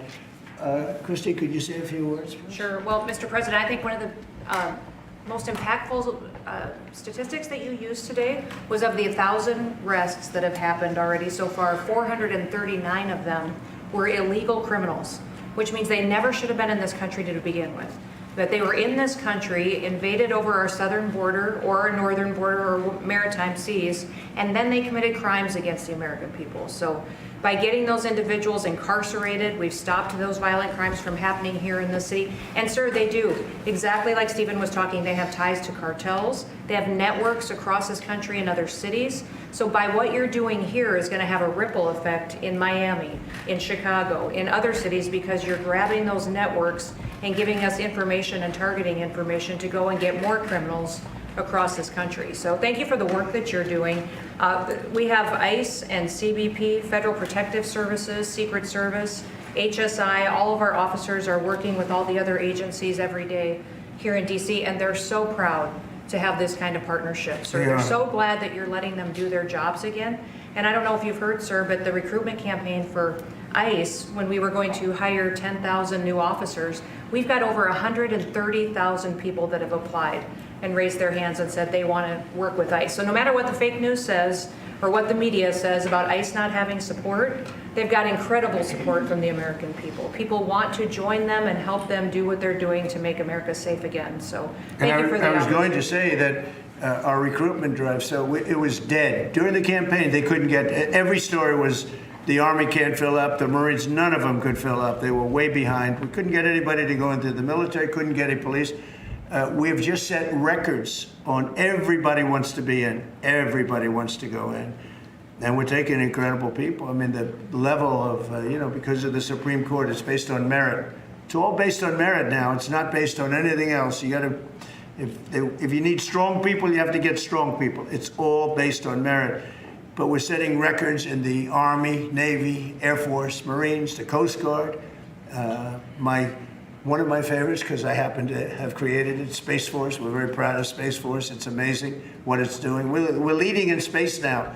China was killing us. Russia was beating us. China was killing us. We're now killing China. We are leading in space by a lot because of Space Force. So we're very proud. But everybody wants to go in. We went from not, and you know how bad that is for the spirit when every story that you were writing a year ago was that nobody wants to go into the military anymore. And if you're in the military, you know how deflating that is? You go and be a family. Nobody wants the job that you have. Well, now it's the opposite. Everybody wants to be there. And that includes police and fire and everything else. You're doing a good job. Thank you, sir. You stopping a lot of wars? just the presidents we're stopping. We've stopped 7 wars, and really the number is actually 10. We're not including a couple, and we're not including in there what we did with Iran, stopping their nuclear play. They would have had within a month or two, they would have had a nice big nuclear weapon to use. That's not going to happen. That won't happen. Pete, go ahead, please. Yes, sir. Well, Mr. President, thank you very much for your leadership. And the Defense Department is proud to be a part of this task force. Just like we have been down at the southwest border, where crossings are at 0. We've got national defense areas where we're working with Border Patrol to secure the southern border for the American people. Just like Los Angeles, where ICE officers deserve to do their job without being attacked, we're really proud to be a part of defending the nation's capital and ensuring it is safe and beautiful and working with law enforcement. And Mr. President, let me tell you, the morale of the troops, getting out there talking to them, they love this mission. They're grateful to be doing it, whether they're DC National Guard or other state National Guards. And at your direction as well, sir, it's just common sense to make sure they're armed as well. And so we're rolling out ensuring they're armed, capable of defending themselves and others if need be, supporting law enforcement, and we're proud to be there, sir. Well, look at the mission you just accomplished with Iran. 36 hours back and forth, flawless. Every bomb hit its target. They went right down those chutes, dark at night, no moon, no nothing. Every target, every bomb went right down. They have a chute that goes right down deep into the mountain. And they shouldn't have put ventilation in, I can tell you, because we use that for our advantage. But what they did, and we had the pilots and even the people that took care of the planes, we had a whole group of people at the White House a couple of weeks ago. And you know, I didn't realize this, but they said, we've been looking at their predecessors, and then these were the pilots. They said, we gave them beautiful medals. And I'll show you the medal. Gave them a medal just like this. See? Just like that. They were so happy. Gave a lot of them out for that. It was an incredible job. You know, we had 52 tankers. People don't realize, so that they could refuel. We had many fighter jets, F-22s, and F-35s. We had many. It was an amazing operation. It was flawless. Compare that to the operation when they went in with the helicopters crashing and everyone running around the desert, and the prisoners being taken, and that was Jimmy Carter, and what a horrible thing.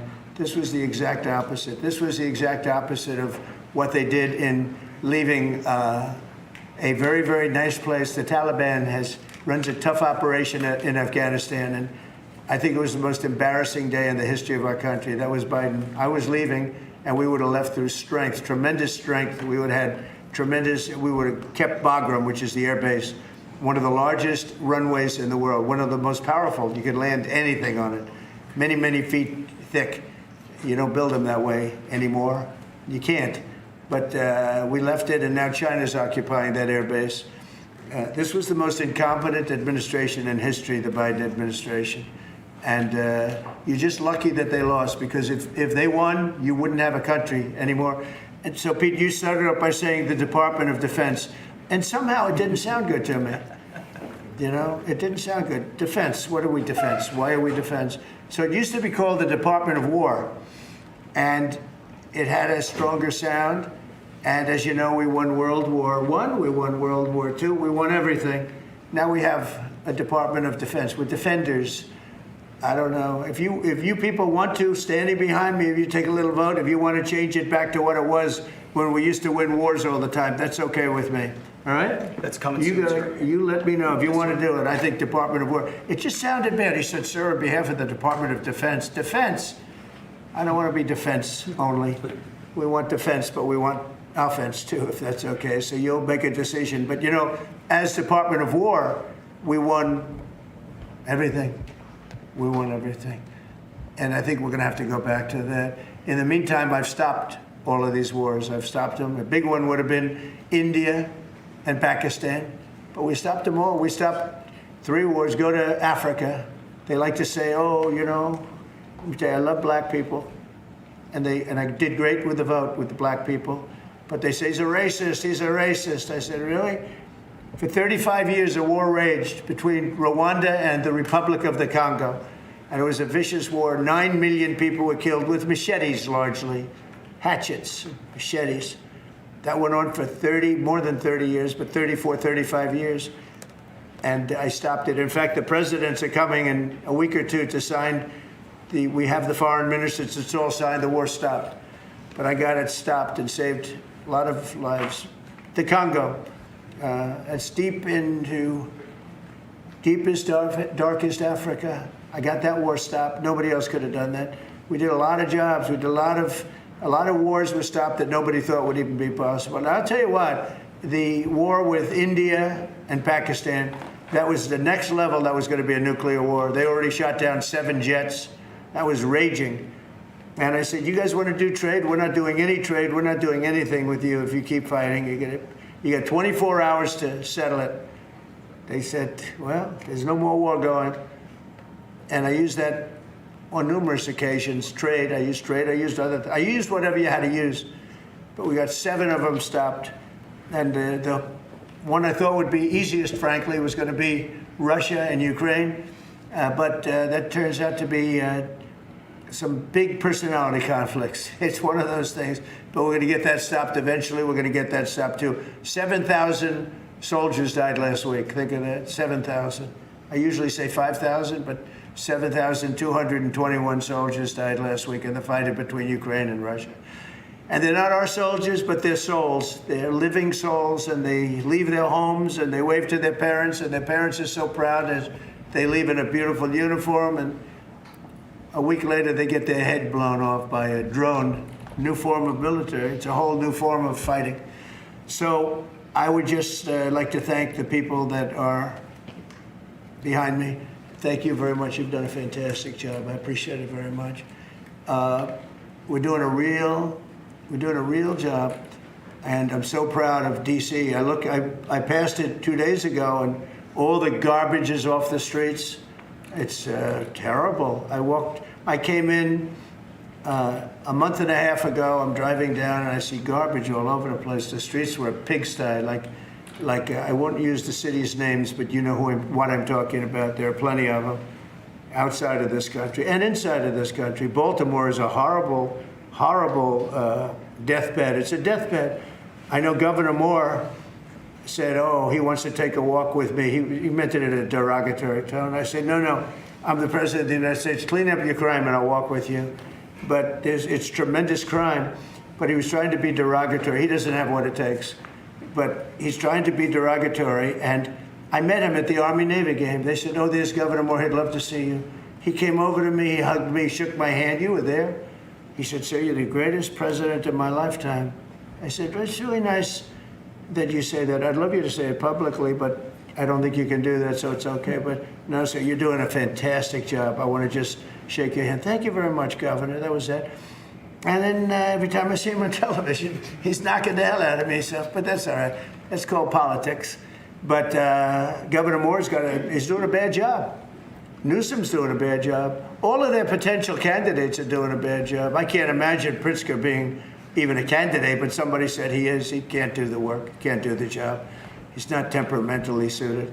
So I just want to thank you all for being here. Do you have some questions? Mr. President, is the Pentagon, and maybe the Secretary of Defense can weigh into, is the Pentagon preparing for military deployment to Chicago? And with what you said there, are you waiting for the governor? We're ready to go anywhere. We have a full complement of great human beings. We're full. You know, our military is full. We were way empty 1 year ago. Now we're full. So we can go anywhere on less than 24 hours notice. Are you waiting for the governor? And we're doing a lot to interdict to stop drugs from coming in too. We have ships out on sea. You know, we have nobody coming through our border anymore. Nobody. Doesn't that feel good to know that you don't have prisoners coming in and, you know, killers, murderers? We had 11,888 murderers come in, led in by the Biden administration. Many of them have been captured, but we still have a couple of thousand that are out there. Some of them, 50% of them killed more than one person, okay? But a lot of them have been captured. What they've done to our country, these people that circle this moron that we had behind this desk, what they've done to our country is unthinkable. It's unthinkable. I mean, if you think so much of our time is devoted to correcting a problem that all they had to do is say, close the borders. Remember when he said, well, I have no power to close the border. I have to go back and get an act from Congress. I didn't get an act from Congress. I came in, I said, close the borders. And Tom Homan, who's not here, has been fantastic, Christy, right? Yes. Tom Homan is great. He's a fantastic man and respected by everybody. But I said, Tom, close the borders. Christy, close the borders. The borders were closed. We didn't go to Congress and get permission. We just closed the borders. And in the last 3 months, hard to believe this one too, in the last 3 months, we've had 0 people come into our country illegally through the southern border. Nobody would have said that's possible. Yeah, please. Thank you, Mr. President. Today, MS-13 gangbanger and human trafficker Kilmar Abrego Garcia turned himself into ICE in Baltimore. Do you have any comment on this? And why are the Democrats so emotionally attached to this man who beats his wife and is part of a terrorist organization? Because they think he's going to be good for votes, and I think he's very bad for votes. These people are deranged. He's not good for votes. He beat the hell out of his wife. His wife is afraid to even talk about him. She's been mauled by this animal. And, you know, through a system of liberal courts, you know, he's doing things. But, no, we have that under control. And Pam has got that very much under control. Do you want to comment on it, Pam? No, we've got him under control. He will no longer terrorize our country. He's currently charged with human smuggling, including children. The guy needs to be in prison. He doesn't need to be on the streets like all these liberals want him to be. And as part of this operation here in DC, we've also taken off MS-13 members. We've taken, I think just last night, we got a TDA guy off our streets right here, right around from where we all work. Another TDA member gone because of this project. So we're going to keep America safe from all of these foreign terrorist organizations, including Abrego Garcia. Okay. Mr. President, if we could get your reaction, sir. The Israelis bombed a hospital in Gaza that killed 20 people, including 5 journalists. When did this happen? This happened overnight, today. I didn't know that. No. Any reaction to this? Are you Well, going I'm to not talk happy to Prime about it. Minister? I don't want to see it. At the same time, we have to end that whole nightmare. I'm the one that got the hostages out. I got them out, all of them. Steve Witkoff has been amazing. He's done a great job. But I'm the one that got them all out through my people and through me. And now we're left with probably a little bit less than 20 because I think 1 or 2 are gone. And I said a long time ago, I'm going to get them out. But when we get down to that final 10 or 20, these people aren't going to release them because they're dead after they release them. So it's a nasty situation. Very nasty, horrible thing. Mr. Yes. President, could you please elaborate on your post on South Korea? What were you referring to? Well, I heard that there were raids on churches over the last few days, very vicious raids on churches by the new government in South Korea, that they even went into our military base and got information. They probably shouldn't have done that, but I heard bad things. I don't know if it's true or not. I'll be finding out. As you know, your new president's coming in just a couple of hours, coming here. I look forward to meeting him.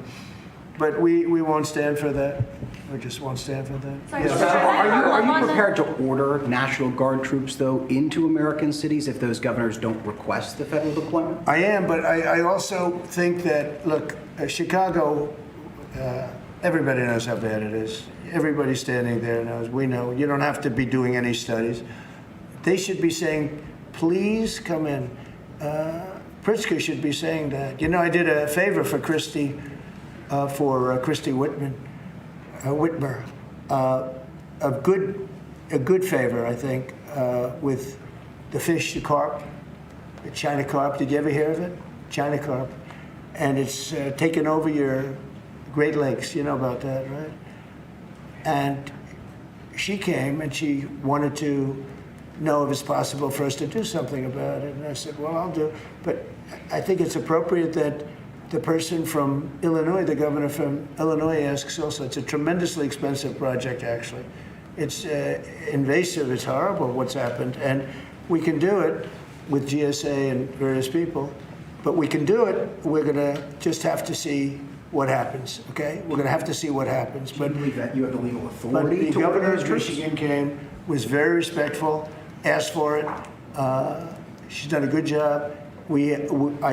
I did that. I opened the Air Force Base, kept it open for F-35s and various planes, F-22s too.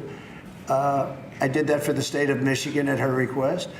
And I will, and also at our congressmen. We have congressmen that are unbelievably pro-Michigan up there.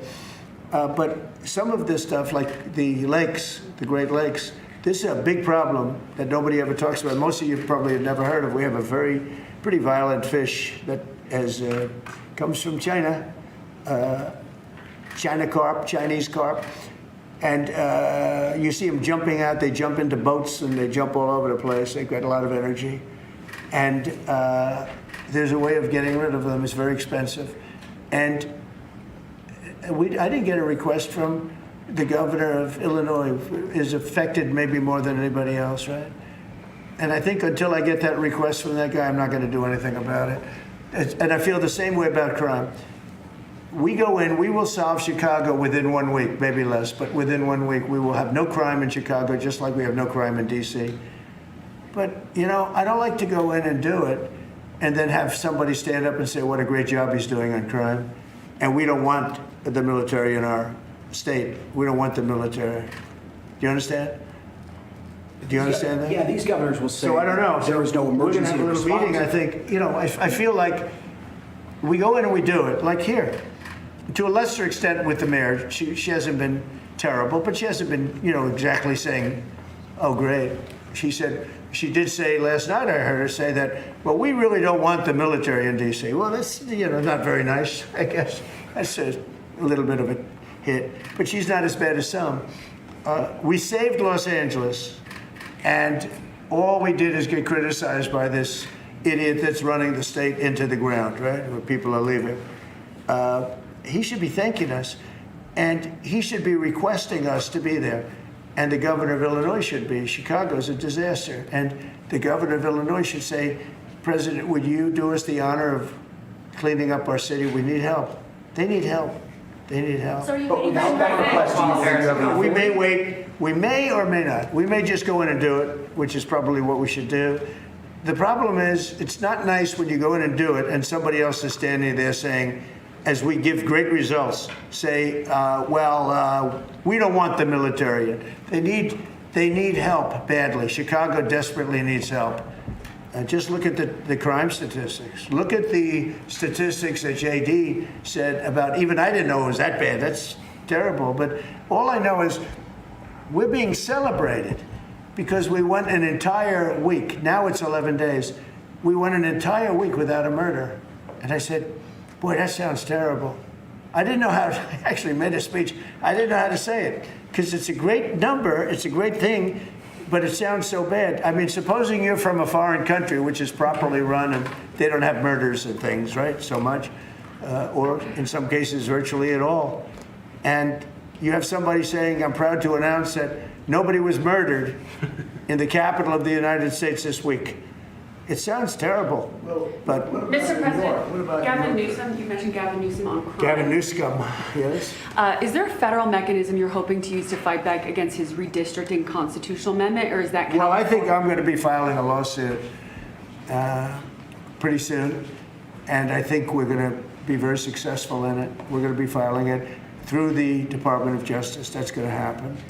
And we're also going to be filing a lawsuit on blue slipping. You know, blue slips make it impossible for me as president to appoint a judge or a U.S. attorney because they have a gentleman's agreement. It's nothing memorialized. It's a gentleman's agreement that's about 100 years old, where if you have a president like a Republican and if you have a Democrat senator, that senator can stop you from appointing a judge or a U.S. attorney. In particular, those are the two, I guess anything, but those are the two that are very important.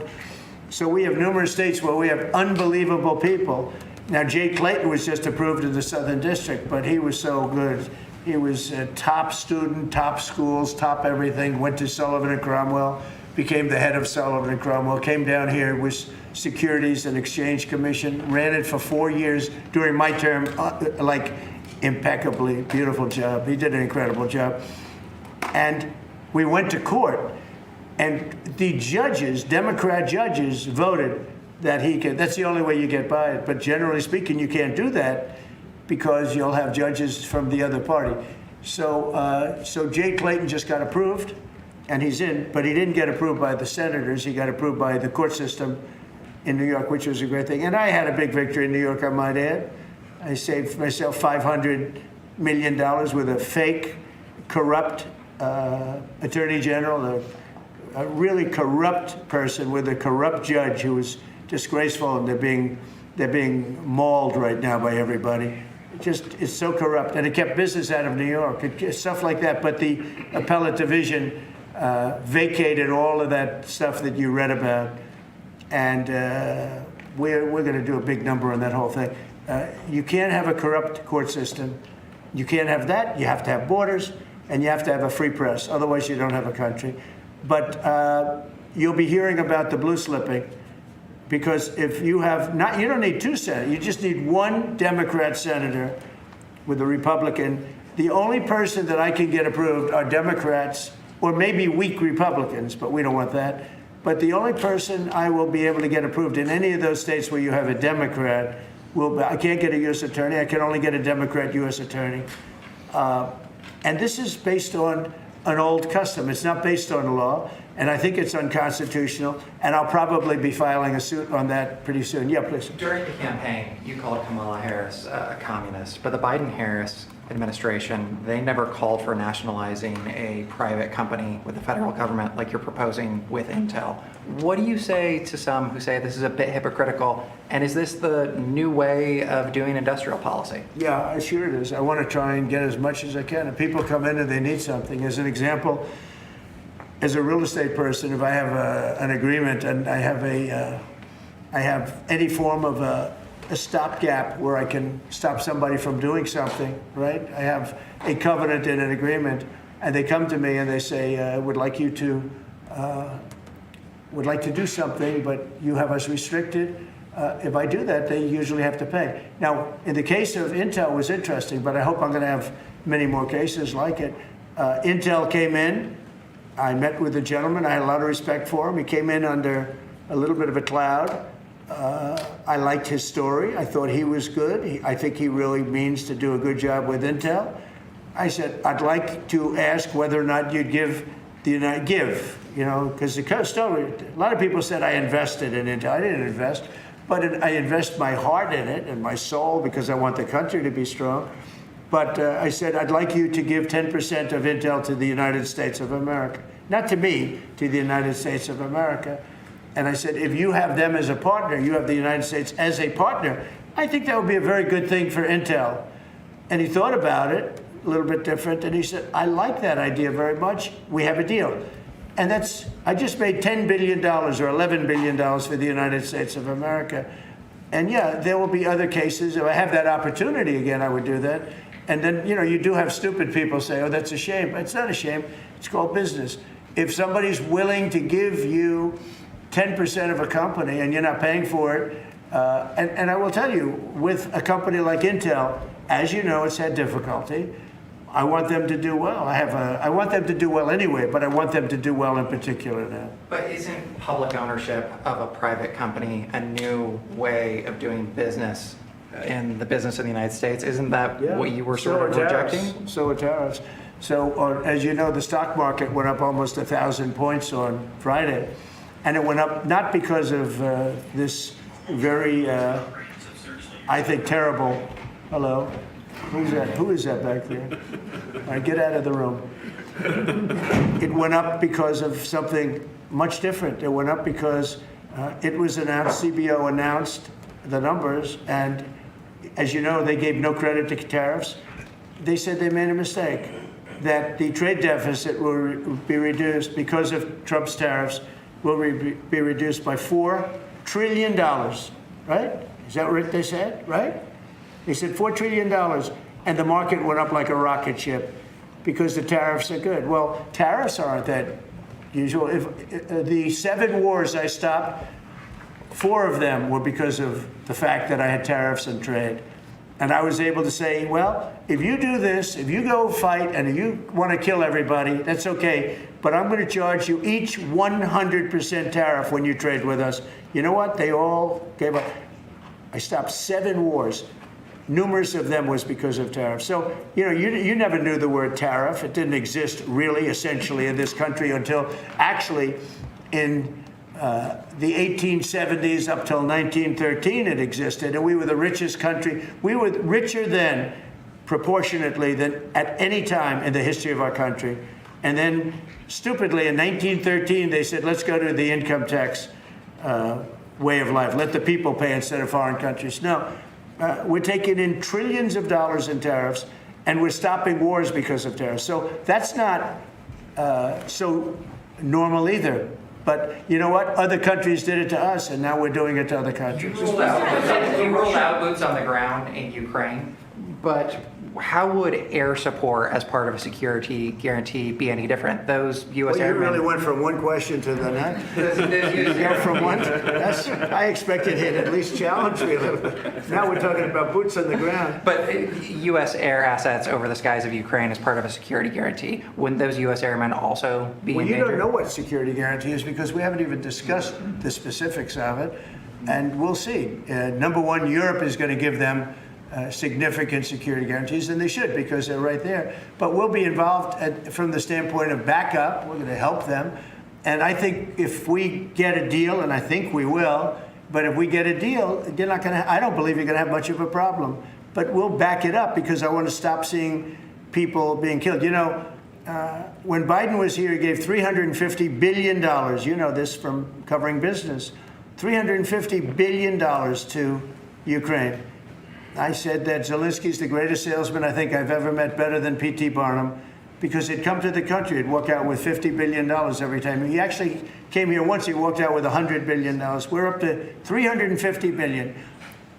I got $1 trillion worth of rare earth that we have from the country because I felt badly for our taxpayer. But I did something else at the NATO meeting. They are wealthy countries, but they weren't paying. And we don't pay any money to Ukraine anymore. Do you know that? In fact, it's the opposite. They request through NATO, we deal with NATO. We don't deal really with Ukraine. NATO requests missiles. They want Patriots. They want missiles. We give the missiles to NATO. NATO pays us in full and does what they want. I mean, I think they give them mostly to, they can do other things with them too because we're dealing with NATO. We pay no money to Ukraine. We gave $350 billion to Ukraine. If we didn't give that kind of money, and I was the one that gave the javelins, if you remember. I gave the javelins. They were very effective. They say Obama gave sheets and Trump gave javelins. They were very effective with those tanks right at the beginning. But you would have never had a war if I were president. You would have never had a war. Just to finish, we spend no money on Ukraine anymore. We were getting fleeced by a president that didn't know what he was doing. To be honest, I don't blame Ukraine. I mean, if they come and ask for $100 billion, then they get it. But we were in for $350 billion. Now, we make money. I don't want to make money on Ukraine. I want the war to end because I want to save all those lives. I want to just save. But just so you understand, we're no longer losing money on that thing. We were losing money hand over fist. And now we don't lose any money. Now we sell weapons to NATO. Because NATO agreed, because of me, to go to 5%. They had 2% and didn't pay. Now they have 5% and they're all paid up. So they have trillions of dollars and they give us that money. But I really want the war to end, and we're going to get it ended. Mr. President, it's been 1 week since the historic summit here with Ukrainian President Zelenskyy and European leaders all met here with you at the White House. You said you wanted to get this done bilateral as soon as possible. Have you spoken to Putin since last Monday? Yeah, I have. What is your conversation? Or can you share? Every conversation I have with him is a good conversation, and then unfortunately a bomb is loaded up into Kiev or someplace, and then I get very angry about it. I think we're going to get the war done. It's tough. I thought that would be, of the 7 that I settled, I thought that would be the easiest of the group. See, you never know what's going to happen. You know, war, strange things happen in war. The fact that he went to Alaska, our country, I think was a big statement that he wants to get it done. That was not easy for him to go to Alaska, you know, for him to come here. But the fact that he showed up on a very successful day, it was a very successful day for other things. Because, you know, we're also talking about missiles, nuclear. We're talking about a lot of different things. We're talking about limiting nuclear weapons. We'll get China into that. We have the most. Russia has the second most, and China has third, but China is way behind, but they'll catch us in 5 years. We would like to denuclearize. It's too much power, and we talked about that also. That's part of it, but we have to get the war over with. On Baltimore, sir. Thank you. On Baltimore, you said that you are going to have to reconsider bridge funding. Is that contingent on Westmore cleaning up the streets? No, we were very generous to him on a bridge. You know, a boat ran into a bridge and the bridge came down like I've never seen anything. The boat was just, it just shows you the mass of that boat, the power of that boat. You know, people were up on that bridge, painters. They were painting the bridge and they were watching it happen. And they thought they were very safe. They all died. They were painting the bridge, can you imagine? And they watched the boat. The engines were off. And they watched the boat. And the power of that boat, the mass of that boat, went right through that steel just like it was nothing. It's amazing. It's called mass. Mass is a big deal. But the mass of that boat, those people all died. But they thought they were totally safe. Two of them were eating their lunch. They were, you know, whatever. They were watching it. They could have gotten off. Somebody did a very good job. A police officer called in and said, close the bridge. And he did it with power. Get everybody off the bridge, close. That guy should get a medal because he stopped the bridge. A lot of people would have died. A lot more people would have died. The ones that died were the workers on the bridge. And they thought there was no danger because, you know, it's a big steel bridge. And it came down like toothpicks. It was incredible to watch that. It was just, and they died. They all died. But that police officer, again, the police do a great job. The police officer did an amazing job. And I heard the tapes. He was saying, get everybody off. Most people wouldn't have said that. You know, when you see a thing like that, you assume it's going to, you know, tap the bridge and it's going to be rebuffed. The thing just came down. I've never seen anything like it. So he did a good job. In fact, I think we should get him in for a medal. The man that gave the warning, I listened to him. Everybody get off screaming. Everybody off. He had the sense to realize that this could be a catastrophe as opposed to a ship that's, because the engines weren't working. It was just floating. It's an amazing thing that a thing floating like that with no power just knocked it right down like it was nothing. So Let's do that. Let's give him a medal. I've been thinking about it. Mr. President, do you plan to investigate Chris Christie? Say it what? Do you plan to investigate Chris Christie? Look, Chris is a slob. Everybody knows it. I know Chris better than anybody in the room. I always felt he was guilty. But what he did is he took the George Washington Bridge, which is very serious. He closed down the George Washington Bridge. And you had medical people, you had ambulances caught up. This thing was closed down. And obviously he knew about it. But he blamed the young lady that worked for him and another person, and they got into a lot of trouble. She ultimately was, I don't know, exonerated, but she got out of it a little bit. But she went through hell. She was a young mother, nice person. I knew her a little bit. And another man went to jail, and Chris got off. And so when I listen to Chris speak his hate, I say, oh, what about the George Washington Bridge? Tell me about the George Washington Bridge. He blamed other people, but he knew all about it. So no, I don't know if they want to look at it. It's not for me. If they want to look at it, they can. You could ask Pam. I think we have other things to do, but I always thought he got away with murder. Mr. President, do you plan to make an endorsement in the Texas Senate race between Ken Paxton and John Cornyn? Well, I'll make up my mind. I like them both. The worst situation I have is when I have two people that I get along with well. I hate it. And they all want the endorsement. I'm almost 100% of the people I endorse win. It's a great honor. And I got, as you know, I got the largest vote in the history of Texas by far. Nobody's ever gotten more votes in the last election. I think in all the elections, the 3 elections. But they like me in Texas. So people are waiting for me. But I'd rather not comment on it right now. I like both guys. They're both friends of mine. And they're both good and very different. There's some talk among congressional Republicans about another reconciliation bill. Where do you fall on that, and what would you like to prioritize? Well, I don't want to do cutting. I want to save all the different things. I'm going to cut things that are unnecessary, but the one thing I said, and I gave my word, we're not going to hurt anybody on Medicaid, Medicare, or Social Security. And in fact, we're doing great on Social Security. We found 300,000 illegals on Social Security. We got them out. And, things like that make Social Security very, very strong.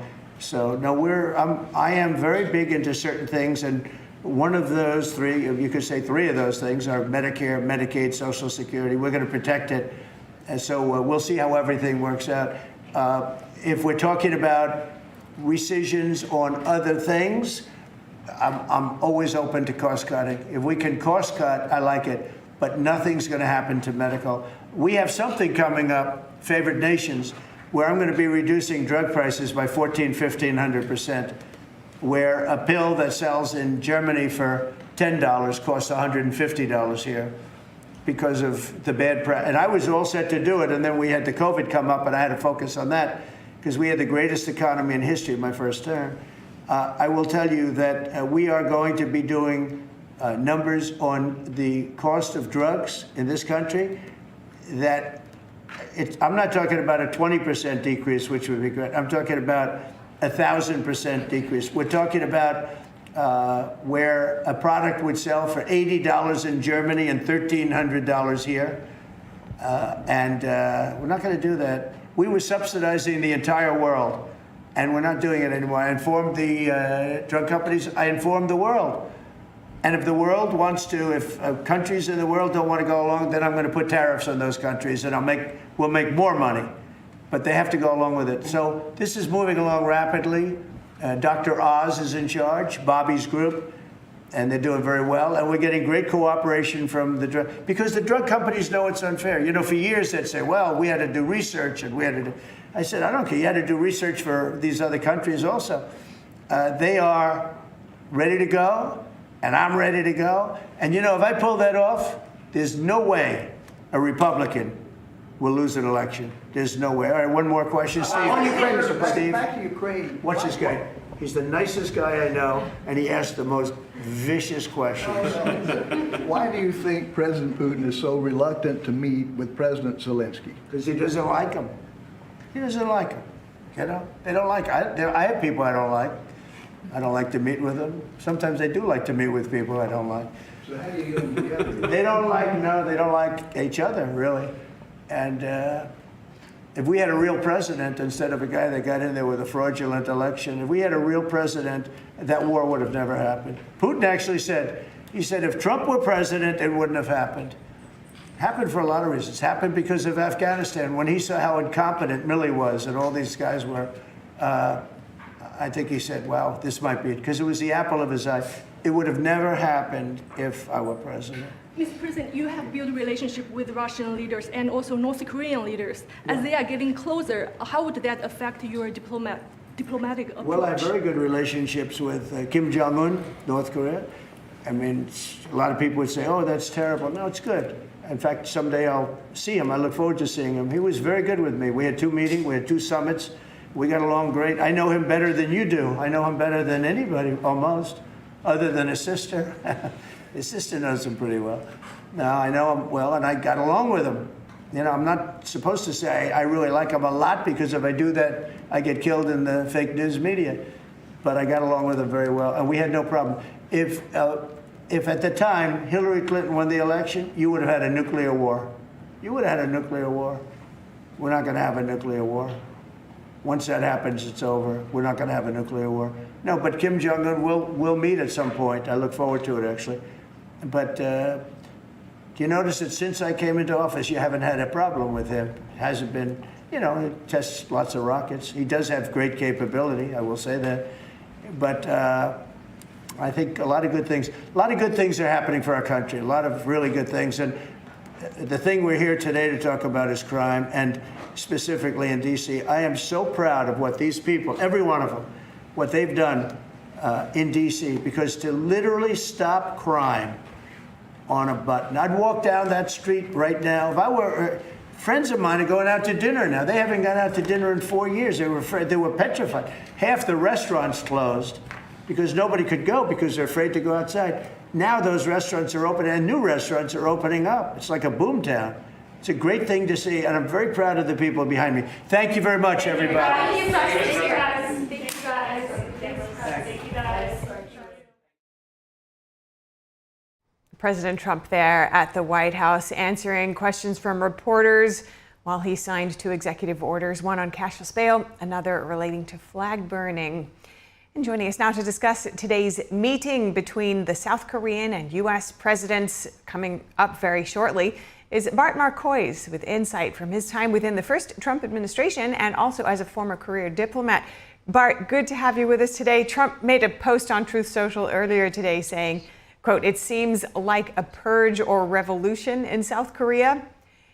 We can't," and he goes on to say, "we can't have that and do business there." What's he speaking about?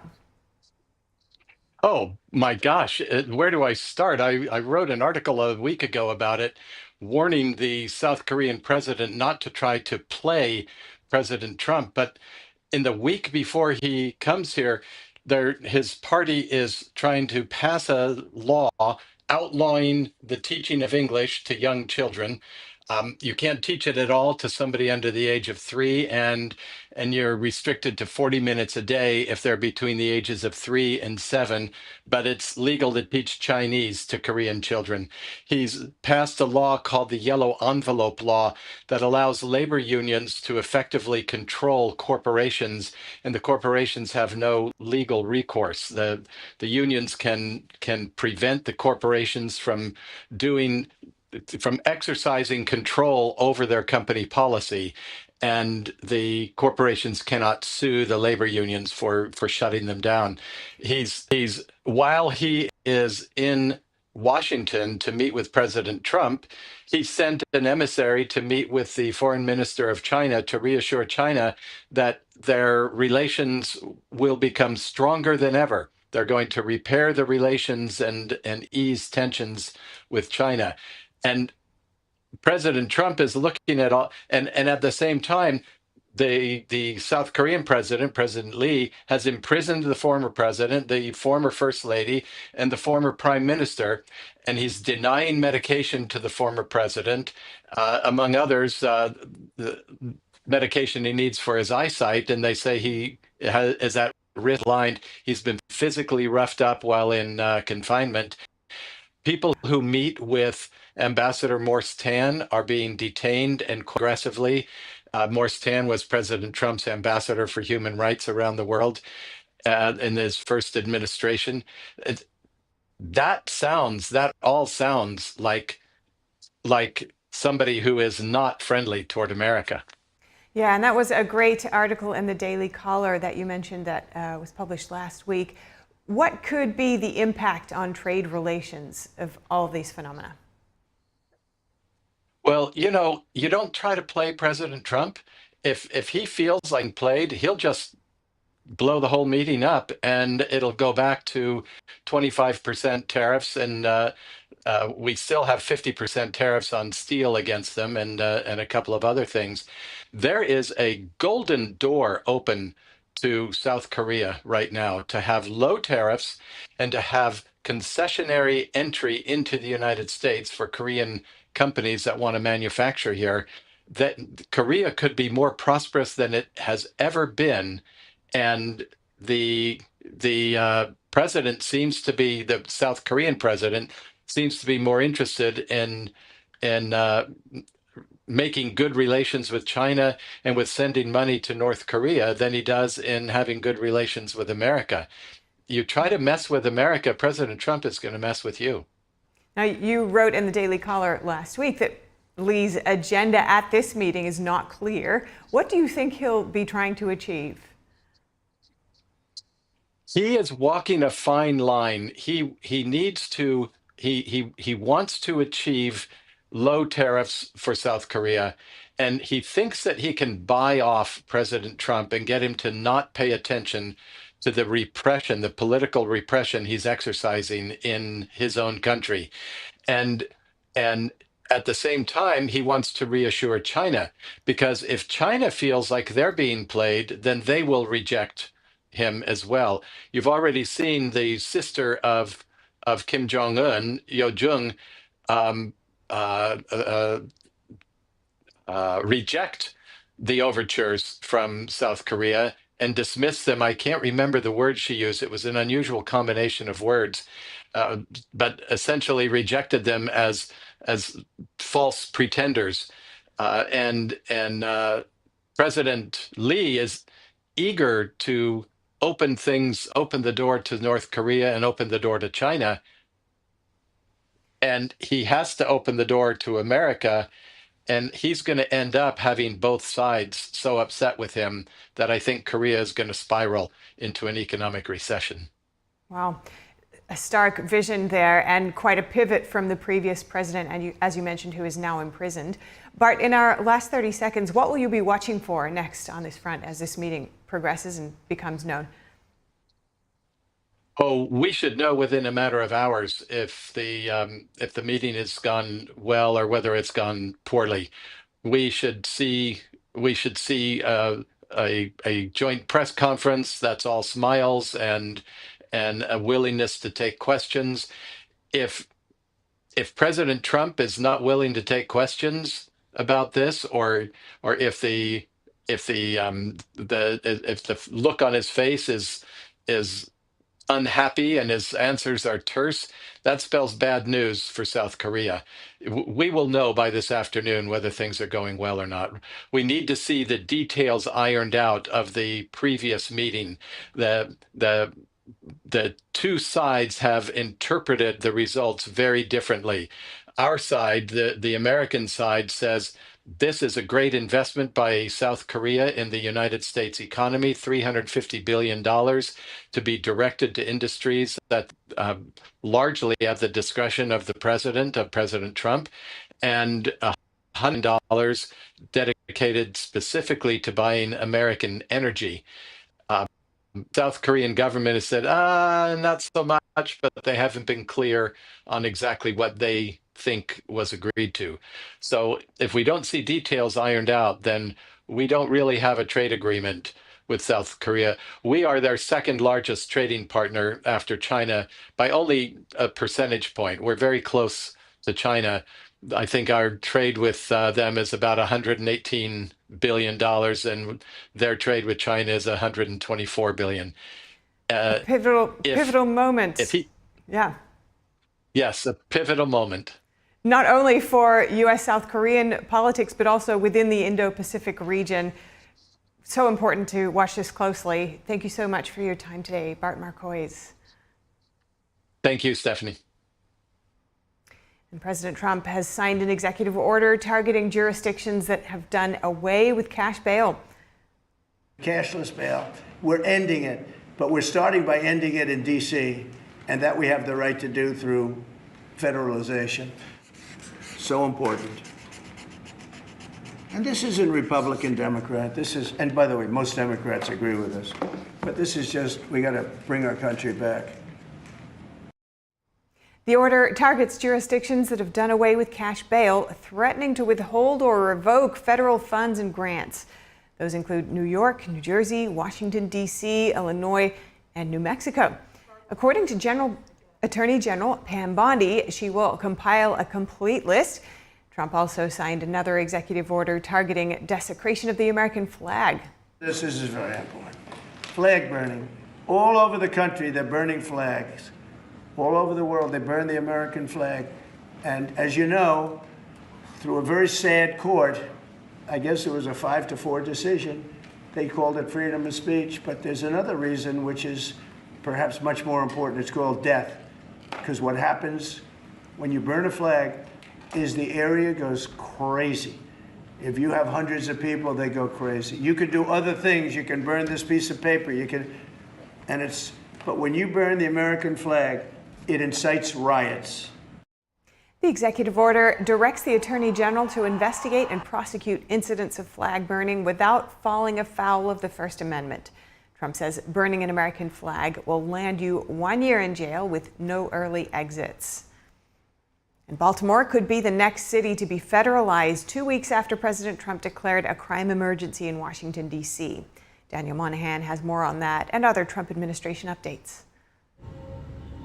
President Trump suggested Sunday he's considering sending National Guard troops to Baltimore to combat what he called a crime disaster. Trump wrote on Truth Social, "If Maryland Governor Wes Moore needs help like California Governor Gavin Newsom did in L.A., I will send in the troops, which is being done in nearby D.C., and quickly clean up the crime." That message came after Moore told CNN the president should walk the streets of Maryland before making judgments. Trump responded, "I assume he is talking about out-of-control, crime-ridden Baltimore? As president, I would much prefer that he clean up this crime disaster before I go there for a walk." Governor Moore strongly opposed the idea, saying the cost is not sustainable, and also that the move would be unconstitutional. Trump also threatened to reconsider federal funding for rebuilding Baltimore's Francis Scott Key Bridge, destroyed last year. He wrote on Truth Social, "I gave Wes Moore a lot of money to fix his demolished bridge. I will now have to rethink that decision." A recent U.S. News and World Report poll had Baltimore ranked the 4th most dangerous city in the country.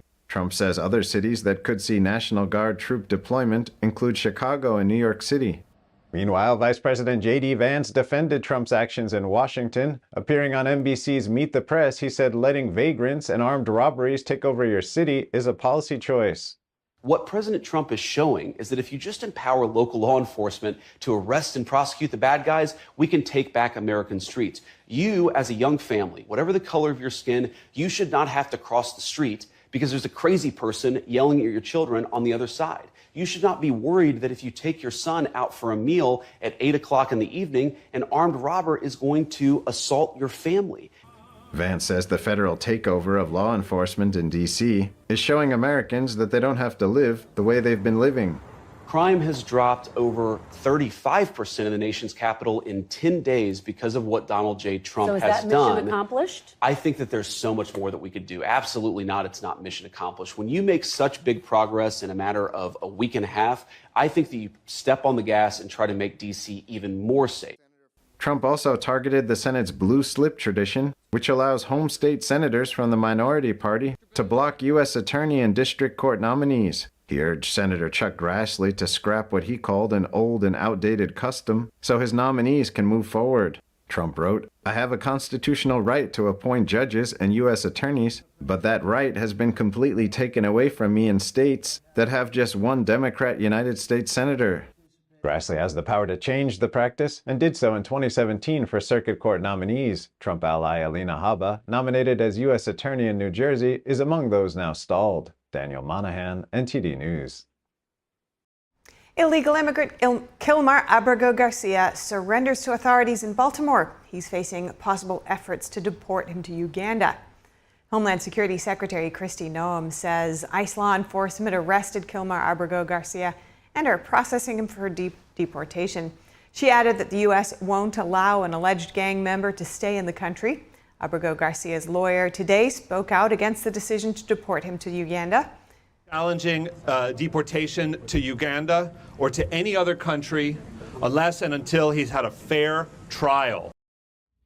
The U.S. previously charged Abrego Garcia with domestic abuse and being a member of the Salvadoran transnational gang MS-13.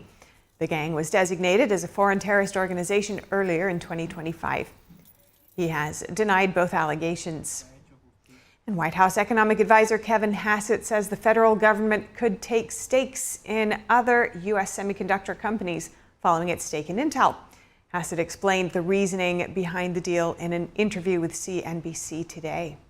In the end, they worked out a deal where Intel is going to get the chips money, but in exchange, we're going to get some equity. And the equity is not voting, so there's not going to be government intrusion into the business of Intel. It's more like a down payment on a sovereign wealth fund, which many, many countries have. Hassett told CNBC that the Trump administration was considering similar deals in other industries. The 10% Intel investment marks the latest government deal with U.S. companies. Hassett added that money from the CHIPS Act is going out as planned. When asked about government intrusion, Hassett told the network that the administration's move was not unprecedented. Hassett pointed to the government-sponsored mortgage enterprises Fannie Mae and Freddie Mac. Trump said on Truth Social, quote, "I will make deals like that for our country all day long." And an Israeli strike hit southern Gaza's main hospital today. The Hamas-controlled Gaza Health Ministry says 19 people were killed, including 4 journalists. Israel reacted to the news of the strike, saying that IDF troops carried out a strike in the area of Nasser Hospital in Khan Yunis. It says an initial inquiry will be conducted as soon as possible. Israel further said the IDF regrets any harm to uninvolved individuals and does not target journalists as such, adding that the IDF acts to mitigate harm to involved individuals as much as possible while maintaining the safety of IDF troops. One of the journalists reportedly killed included Mariam Daga, a visual freelance journalist who also worked for the Associated Press. Al Jazeera and Reuters also confirmed their journalists and freelancers were among those killed. We'll keep you updated there. Continuing with Israel, Prime Minister Benjamin Netanyahu said Israeli forces could start withdrawing from southern Lebanon. This follows the Lebanese cabinet's decision earlier this month to work toward disarming the Hezbollah terrorist group by the end of 2025. Netanyahu said today that if Lebanon takes the necessary steps to disarm Hezbollah, then Israel will respond with reciprocal measures. That would include a phased reduction of the Israeli military presence in southern Lebanon. The FDA suspends a vaccine license for a mosquito-borne disease. Public health officials cited severe adverse effects, including neurological and cardiac issues. Coming up.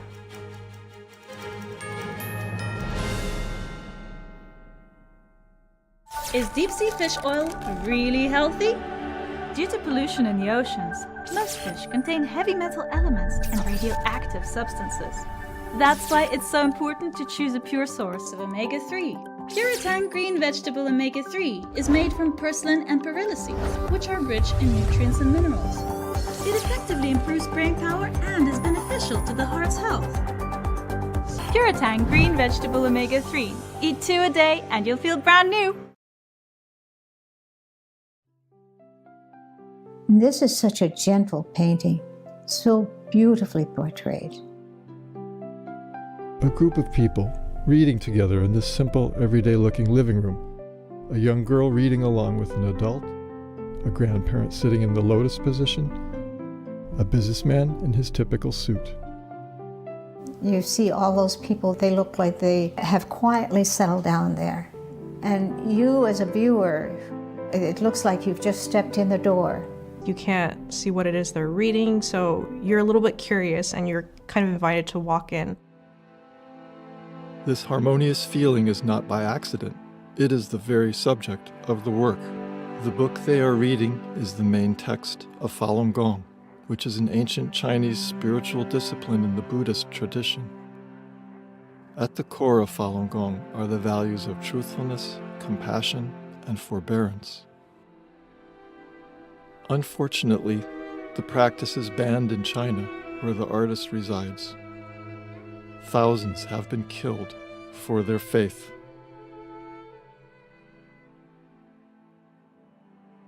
Golden energy blooms into the room as a result of their steadfast faith. The painting on the back wall reminds us of this work's title, Plum Blossoms in a Muddy World. It's also a metaphor for the practitioners that are sitting in the room as plum blossoms. They signify perseverance and hope that all brutal winters end and life is renewed once again. The magical painting.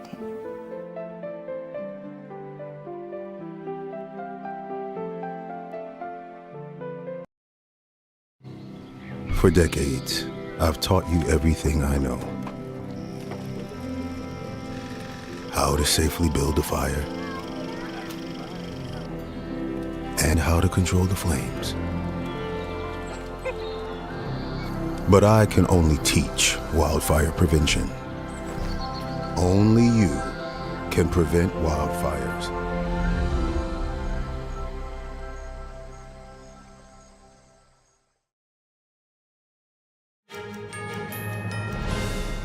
Welcome back. The University of South Carolina has given the all clear after issuing an alert yesterday over a possible active shooter on campus.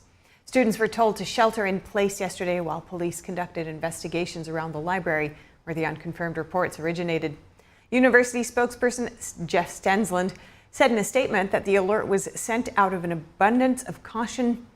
Officials later said there was no evidence of a shooter and no reports of any shots having been fired. Stensland said there were 2 minor injuries reported related to the evacuation procedure. This is days after similar false reports of active shooters at Villanova University and the University of Tennessee at Chattanooga. There's one less parking space at the International Space Station. Just after 7 a.m. Eastern today, the SpaceX's Dragon spacecraft docked onto the ISS while soaring above the Ivory Coast of Africa. The craft brought more than 5,000 pounds worth of scientific investigations and cargo. NASA officials say the Dragon will stay on the station until December. It will then come back to Earth with a splashdown off the California coast. Southwest Airlines is changing its seating policy for plus-size passengers. Starting this Wednesday, passengers who take up space in the neighboring seat will have to buy an extra ticket, and it might not be refunded. The current rules allow flyers to buy an extra seat ahead of time and get refunded later, or request an extra seat at no charge at the airport. Those options made Southwest popular with many plus-size passengers, but the new rules mean the second seat will be non-refundable unless the flight departs with at least one open seat, and both seats are purchased within the same fare class. The move is the latest in a series of changes for Southwest. The carrier has also ended its open seating policy and instituted checked baggage fees. And President Trump over the weekend appointed Airbnb's co-founder to redesign thousands of U.S. government websites. The 44-year-old designer and entrepreneur will spearhead a new national design studio to make online services more efficient and easy to use. Joe Gebbia graduated from the Rhode Island School of Design with degrees in graphic design and industrial design. Earlier this year, Gebbia joined the Department of Government Efficiency to help modernize the federal retirement process. White House official David Sachs said on X that Gebbia will be in charge of roughly 26,000 federal web portal redesigns. Gebbia posted on the platform, writing, quote, "I will do my best to make the U.S. the most beautiful and usable country in the digital world." And the U.S. has detected the first human case of the flesh-eating screwworm parasite involving an individual in Maryland. Here's what we're learning. The U.S. has confirmed the first human case in the United States of travel-associated New World screwworm. It involved a patient who returned from travel to El Salvador, according to U.S. Department of Health and Human Services spokesman Andrew G. Nixon in an email to Reuters. Earlier, Reuters had reported that beef industry sources said last week that a case of New World screwworm had been confirmed in a person in Maryland who had traveled from Guatemala. Nixon did not address the discrepancy on the source of the human case. The parasite eats cattle and other warm-blooded animals alive, and an outbreak has escalated and moved northward from Central America and southern Mexico since late last year. South Dakota's state veterinarian told Reuters on Sunday she was notified of the case within the last week, but complained that officials at the CDC weren't forthcoming at all about the information. Screwworms are parasitic flies whose females lay eggs in wounds on any warm-blooded animal. Once the eggs hatch, hundreds of screwworm larvae use their sharp mouths to burrow through living flesh, eventually killing their host if left untreated.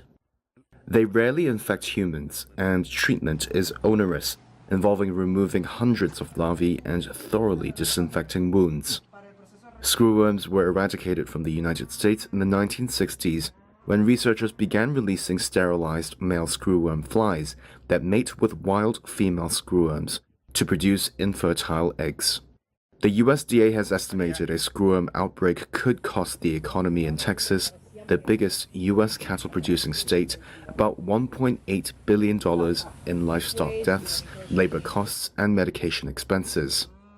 The U.S. typically imports over 1 million cattle from Mexico a year to fatten in feedlots and process into beef. The Maryland case and lack of transparency around it could also present a political challenge for U.S. Department of Agriculture Secretary Brooke Rowlands, who pledged repeatedly to keep screwworm out of the country. Authorities have set traps and sent mounted officers along the border, but it has faced criticism from some cattle producers and market analysts for not acting sooner and pursuing increased fly production. For now, the sole operating plant producing sterile screwworms is in Panama City.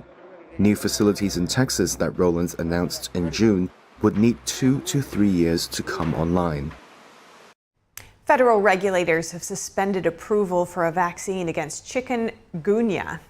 The move follows reports of severe adverse effects. France-based Valneva makes the vaccine known as IXCHIK. Valneva's CEO said in a statement that the company would continue to make its vaccine available globally. The FDA originally approved IXCHIK in 2023 to prevent disease caused by the chikungunya virus for high-risk adults. The Centers for Disease Control and Prevention in 2024 recommended the vaccine for people traveling to certain countries. Health officials said in an alert in May that serious adverse events included neurological and cardiac problems. The report revealed that more than 21 hospitalizations and 3 deaths were related to the vaccine. And an indictment in Germany.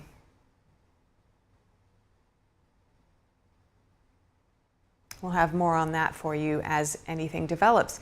Next, South Korean President Lee Jae-myung and President Donald Trump are now holding their first summit meeting at the White House. Let's tune in.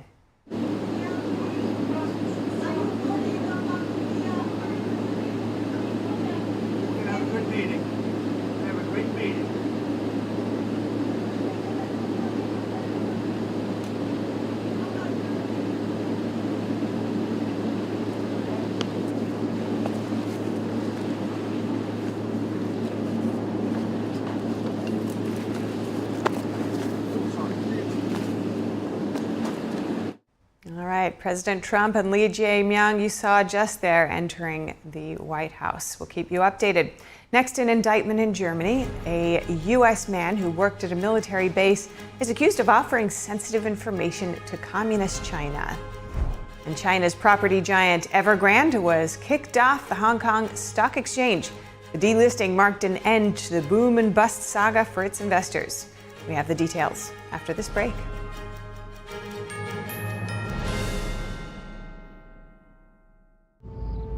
That first time seeing my son, I feel like my life did a 180.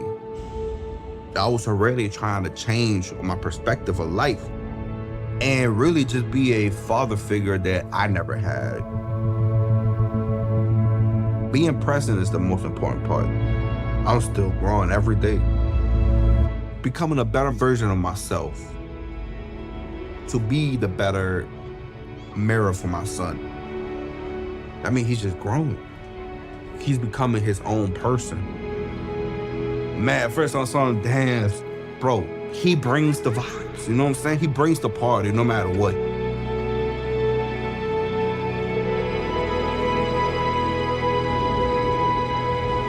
He really a definition of like why he loves somebody. And I love him to the death of me.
We said we'd never give in to a meltdown. Okay. And we'd never babysit with a screen. We said we'd never let the toys take over. Mariella!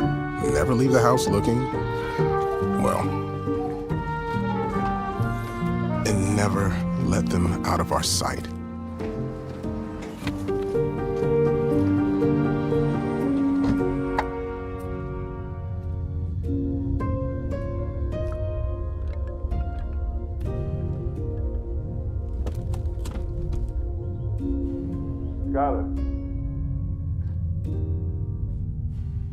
Skylar, come here. Cars get hot fast, and kids can be at risk. Before you leave the car, always stop, look, lock.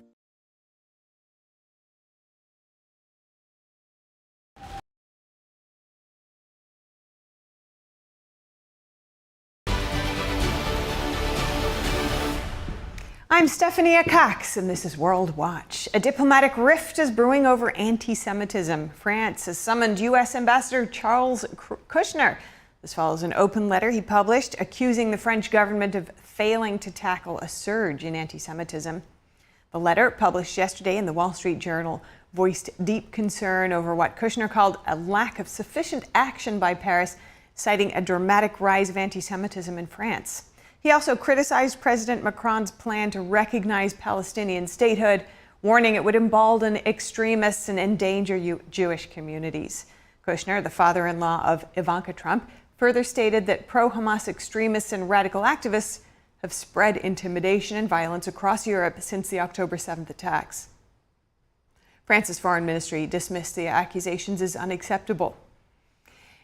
An indictment in a case involving spying for China. An American man who worked at a U.S. military facility in Germany allegedly offered to supply sensitive information to China.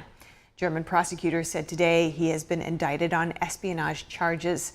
The suspect was arrested in Frankfurt in early November. He's charged with having declared his willingness to engage in espionage for a foreign intelligence service. He's accused of contacting Chinese authorities repeatedly in the summer of 2024 and offering to provide sensitive U.S. military information for Chinese intelligence. German media have reported that the suspect apparently didn't manage to transfer any data to Chinese authorities before his arrest. And Vietnam is bracing for a typhoon as the strongest storm so far this year.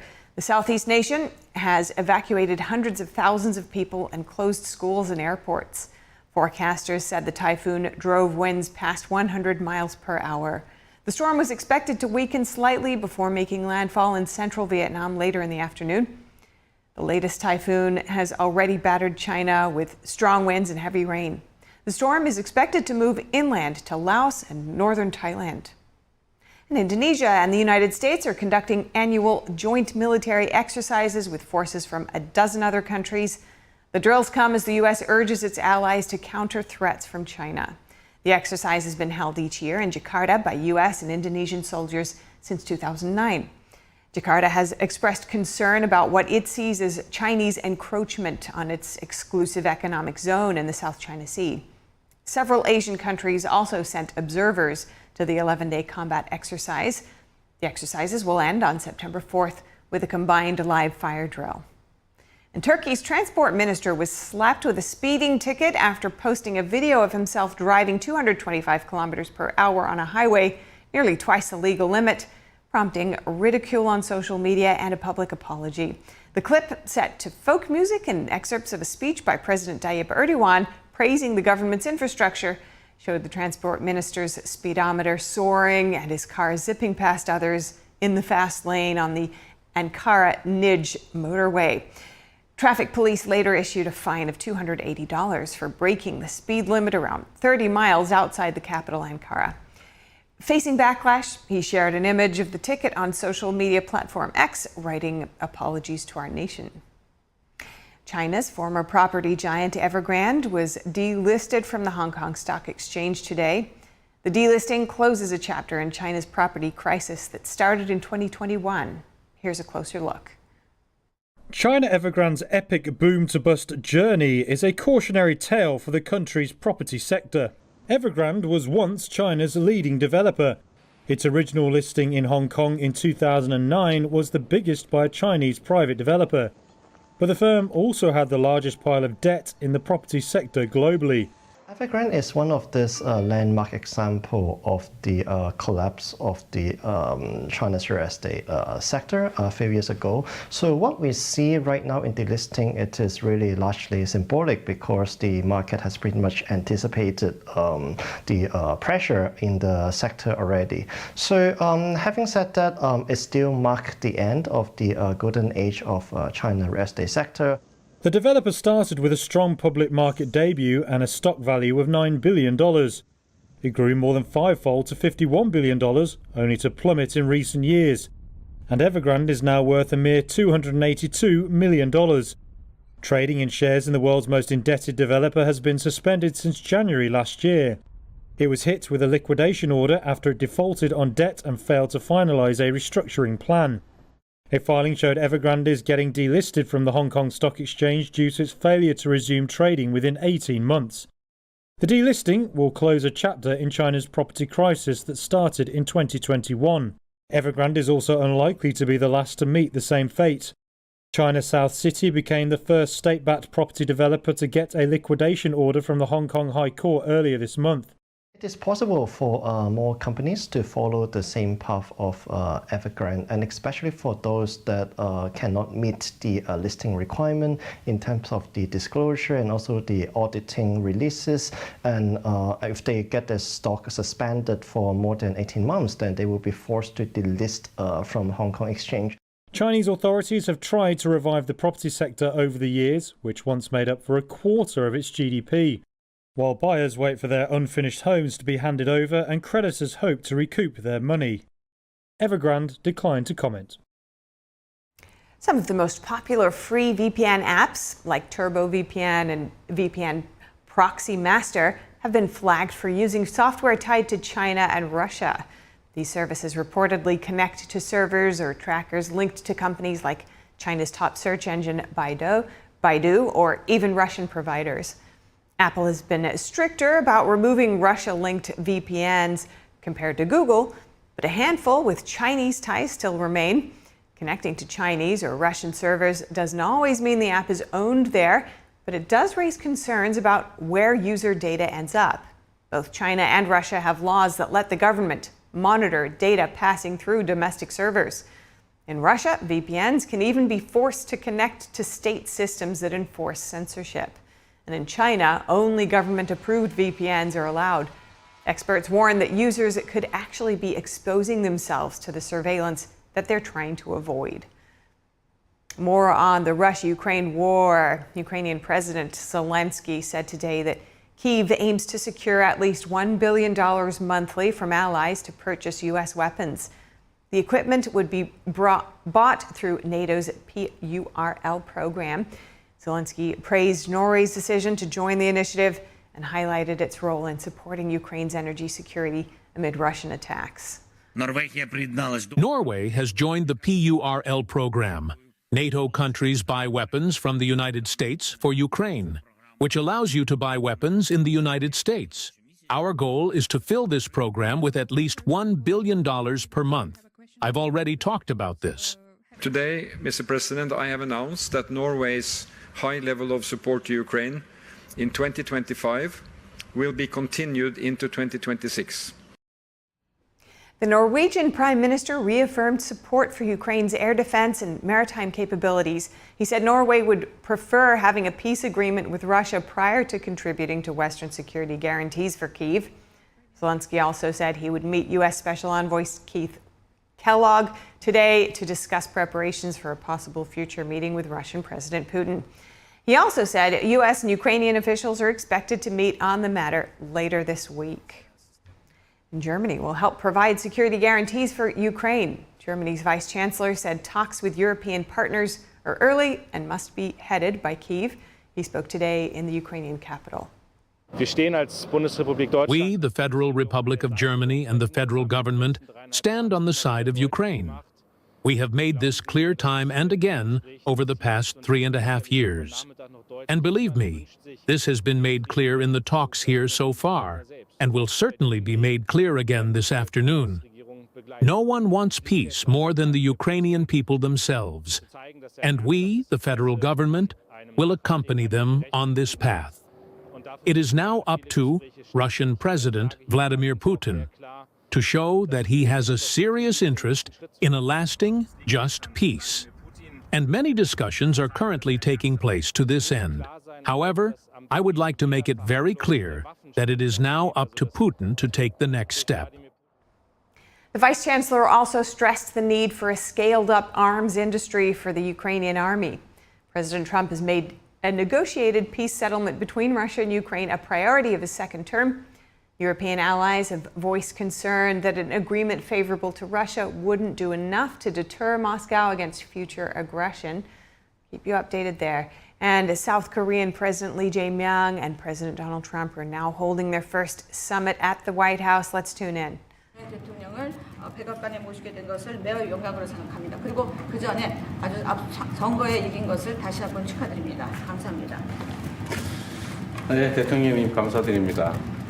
이렇게 시간을 내주셔서 우리 대한민국 국민을 대표해서 감사 말씀을 드리면서 우리 대통령께서 이 오벌 오피스를 새로 꾸미고 있다는데 정말로 밝고 황금색으로 빛나는 게 정말 보기 좋습니다. 품격이 아주 있어 보이고 미국의 새로운 번영을 상징하는 것 같습니다. Mr. President, let me begin by thanking you on behalf of the Korean people. I would like to thank you for giving your time for today's meeting.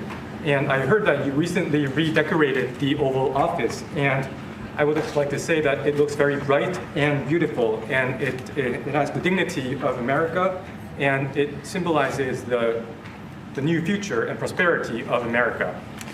미국을 다시 위대하게 만드는 것이 우리 대통령님의 꿈인데 미국이 다시 위대하게 변하고 있는 것 같고 그게 다우존스 지수에서도 그게 나타나는 것 같습니다. 제가 보니까 사상 최고치를 경신하고 있던데 오늘은 잠깐 조정되고 있지만 아주 훌륭하게 미국이 다시 위대해지고 있는 것 같습니다.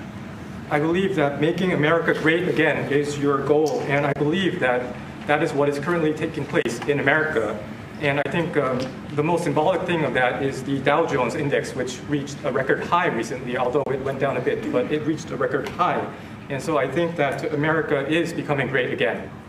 말씀하신 조선 분야뿐만이 아니라 제조업 분야에서 르네상스가 이루어지고 있고 그 과정에서 대한민국도 함께하게 되기를 기대합니다. So I believe that there is a renaissance taking place not only in the shipbuilding sector but also in the manufacturing industry, and I hope that Korea can be a part of that renaissance. 그리고 또 한 가지 제가 꼭 말씀드려야 될 것이 대통령님의 평화를 지키는 기간의 미국의 역할을 넘어서서 새롭게 평화를 만들어가는 피스메이커로서의 역할이 정말로 눈에 띄는 것 같습니다. And one thing that I wanted to say to you is that America's role, not as a keeper of peace, but a maker of peace, is being more is emerging more evidently. 유럽, 아시아, 아프리카, 중동 여러 곳에서의 전쟁들이 이제는 트럼프 대통령님의 역할로 휴전하고 평화가 찾아오고 있습니다. Many wars in Europe, in Asia, in Africa, and in the Middle East are coming to peace because of the role that you are playing. 세계 지도자 중에 전 세계의 이런 평화 문제에 대통령님처럼 이렇게 관심 가지고 실제로 성과를 낸 경우는 처음으로 보여집니다. So among the many world leaders, I believe that you are the only leader who has made such accomplishments. 그리고 가급적이면 전 세계에서 유일하게 분단 국가로 남아 있는 한반도에도 평화를 좀 만들어 주셔서 김정은과도 만나시고 북한에 트럼프 월드도 하나 지어서 거기서 저도 골프도 칠 수 있게 해주시고 그래서 전 세계가 인정하는 정말 세계사적인 평화의 메이커로서의 역할을 꼭 해주시기를 기대합니다. And I would like to mention that the only remaining divided nation in the world is the Korean Peninsula, and I would like to ask for your role in establishing peace on the Korean Peninsula. So I look forward to your meeting with Chairman Kim Jong-un and construction of a Trump Tower in North Korea and playing golf at that place. 아마 기다리고 있을 것 같습니다. 네, 기다리고 있을 것 같습니다. So I believe he will be waiting for you. 그리고 마지막으로 든든한 한미 동맹을 기반으로 대한민국이 성장 발전해 왔고 앞으로도 이 한미 동맹을 군사 분야뿐만이 아니라 경제 분야 또 다른 과학 기술 분야까지 다 확장해서 미래형으로 발전시켰으면 좋겠습니다. Korea was able to attain economic growth and development through our ironclad alliance. And going forward, I hope to develop our alliance into a future-oriented alliance that encompasses areas not only limited to security, but also the economy and science and technology. 대한민국 국민들은 트럼프 대통령님에 대해서 정말로 큰 기대를 가지고 있다는 말씀을 드리면서 다시 한번 이런 시간 내주셔서 감사드립니다. The Korean people have great expectations for you, Mr. President. Thank you once again for your time. Well, thank you very much. It's an honor to be with you. I will say that Kim Jong-un and I had a very good relationship, as you remember, and still do. And when I came in, I didn't know him. We had 2 summits, but we became very friendly. Respect. It was great respect. And it was not going to be that way had Hillary Clinton won the election. It would have been a disaster. But we think we can do something in that regard with respect to North and South, and I think you are much more prone to doing that than other leaders that I've been working with from South Korea.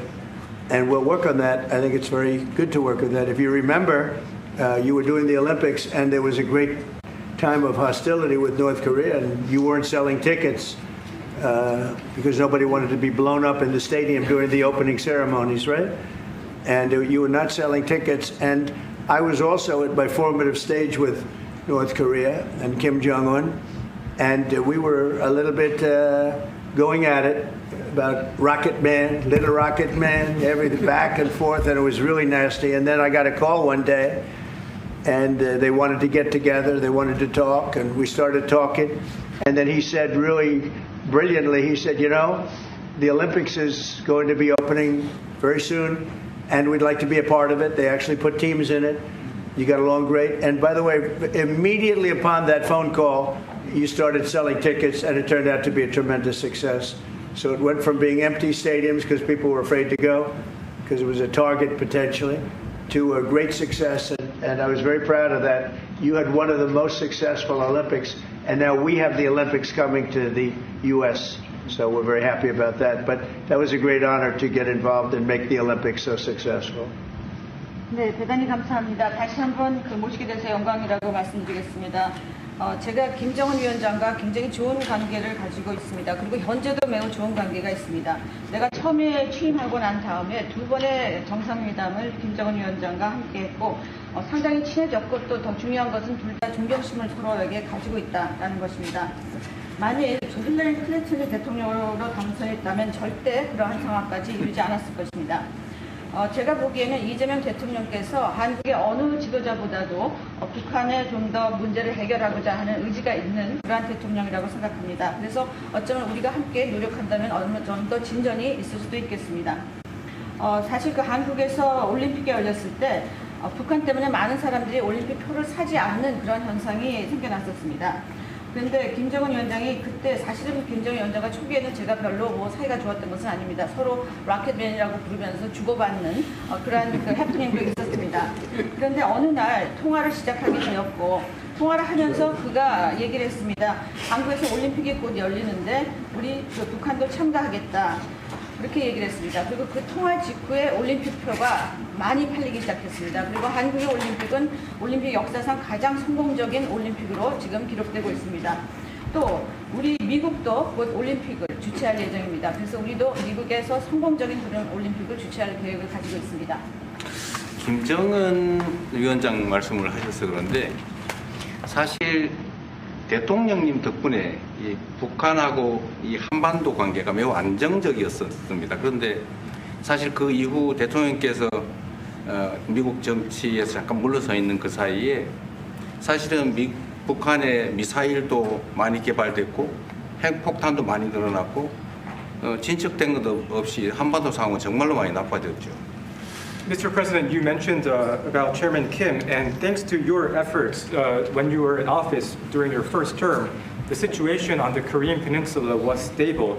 But during the hiatus where you were out of office, North Korea developed further its nuclear and missile capabilities, and that led to a deterioration on the situation of the Korean Peninsula. And they wouldn't have done that. They would not have done that if I were president. That 내가 was not going to 만약에 happen. 대통령이 당선되었다면 그런 일이 일어나지 않았을 것입니다. 전적으로 공감합니다. I completely agree with you. 그래서 지금 얼마 전에 김여정이 미국과 저를 비난하는 발언을 할 때도 대통령과 김정은 위원장의 특별한 관계에 대해서는 의심하지 않는다 이런 표현을 했습니다. 기다리고 있다는 뜻으로 보여졌습니다. So when Kim Yo-jong, the deputy director of the Workers' Party of Korea, issued a statement denouncing South Korea, she mentioned about the not bad relationship between you and Chairman Kim Jong-un, and I believe that this is a sign that North Korea is waiting. 한반도의 평화의 새 길을 꼭 열어주시기 바랍니다. So I hope that you will usher in a new era of peace on the Korean Peninsula. I will do that, and we'll have talks. He'd like to meet with me. He didn't want to meet with Biden because he had no respect for Biden, but we look forward to meeting with him, and we'll make relations better. You'll help that. You had a lot of leaders. I've gone through a lot of leaders in South Korea. You know, it's been quick. You'll be there for a long time. But we, in the various leaders that I've dealt with, they were not approaching it properly, in my opinion, having to do with North Korea. But I think your approach is a much better one. 네, 그렇게 하도록 하겠습니다. 김 위원장이 바이든 전 대통령을 만나고 싶죠 하지는 않았지만 말은 만나고 싶어 할 것 같습니다. 그래서 그런 그 시도를 하겠고요. 내가 한국의 지도자들을 여러 분을 만나봤는데 제 개인적인 생각으로는 대북 정책이 그렇게 적절하지 않지 않았나 하는 생각이 듭니다. 그래서 이 대통령께서 그 적절한 대북 정책을 통해서 좀 더 그 진전이 있었으면 하는 생각입니다. 저의 관여로 남북 관계가 잘 개선되기 쉽지 않은 상태인데 실제로 이 문제를 풀 수 있는 유일한 인물이 트럼프 대통령이십니다.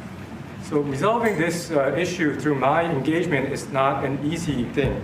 And the only person that can make progress on this issue is you, Mr. President. 대통령께서 피스메이커를 하시면 저는 페이스메이커로 열심히 지원하겠습니다. So if you become the peacemaker, then I will assist you by being a pacemaker. That's good. We can do big progress, I think, with North Korea. Absolutely. 네, 북한에 대해서 큰 진전을 함께 이루어 나갈 수 있다고 믿습니다. Thank you very much. Thank you very much. Good job. Okay, questions, please.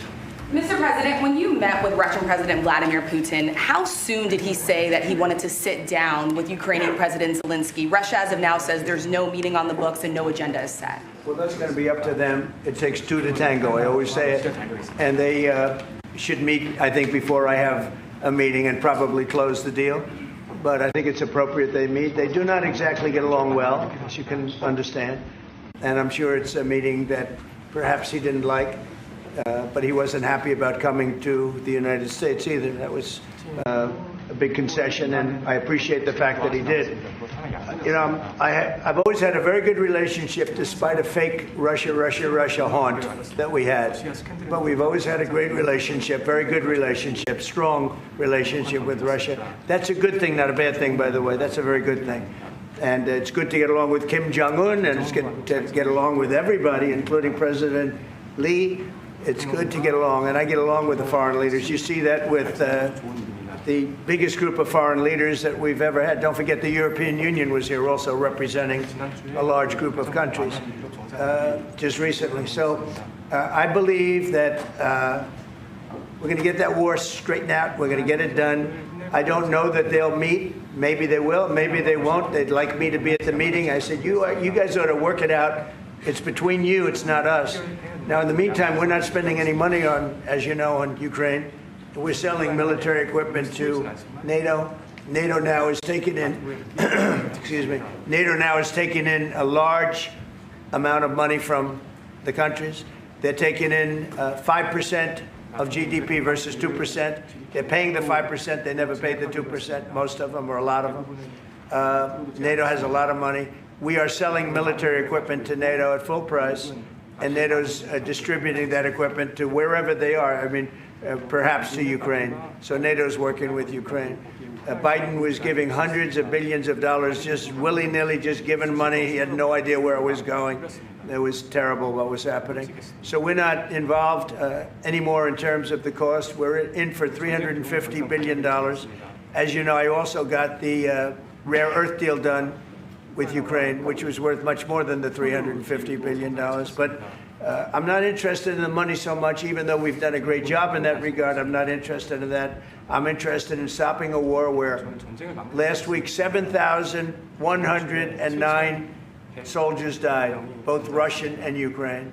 It's such a waste of life and humanity. They're not from this country. They're not from any other country other than Ukraine, for the most part, other than Ukraine and Russia. But it's a very important thing to me to stop it. I stopped 7 wars that were raging, one for 31 years, the Congo, and as you know, Rwanda, one for 35 years. I don't have to go into them. You know the list better than I do. But we stopped a lot of wars, including, you think about it, India and Pakistan, which was probably 2 weeks away from being a nuclear war. They were shooting down airplanes all over the place. So I'm very proud of that. I thought this would be, in many ways, the easiest way. I have a very good relationship with Putin. I thought it would be the easiest one to stop, and it's really not. It's very complex. It's very personal from their standpoint. There's tremendous dislike personally between the two men, and we're going to have to straighten that out. But I would like to see them meet first. They'd like me to be there. I may be there. I may not. I'll see. But I wanted them to work out their differences first, because it is ultimately between them. And when that happens, I think we'll get an end. Maybe they meet, maybe they don't. How long are you willing to let this play out? And if they don't meet, will there be consequences, and how soon for Russia? Yeah, there could be very big consequences, but we'll see what happens. There might be very big consequences, because this is something that has to end. This war would have never taken place, and for 4 years it didn't take place. But if I were president, this war would have never taken place. There has not been a war like this since the Second World War. This is the biggest thing that's happened in terms of warfare, wars. It's a whole new form of fighting. It's a drone fighting. It's a drone war. No, a drone war never existed before. And we're actually studying it from the standpoint of Pete Hegseth and everybody. We're studying it and studying it very carefully. This is a whole new form of war, but it's a violent war, and there has been nothing like this since the Second World War. So we'll see what happens over the next week or two, and at that point, I'll step in very strongly, and if I have to be there, I'll be there. And we'll either have a deal or we won't. But a lot of people are dying, and I want to get us. Mr. President, Kim Jong-un wants to meet. When do you want to meet with him?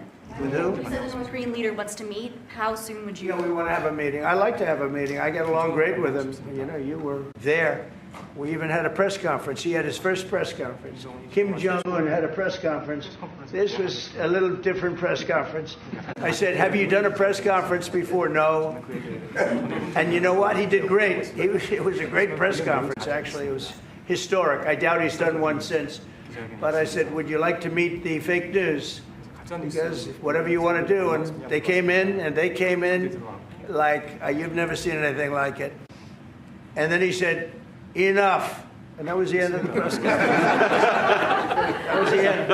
It ended very rapidly. But I think he had a good time.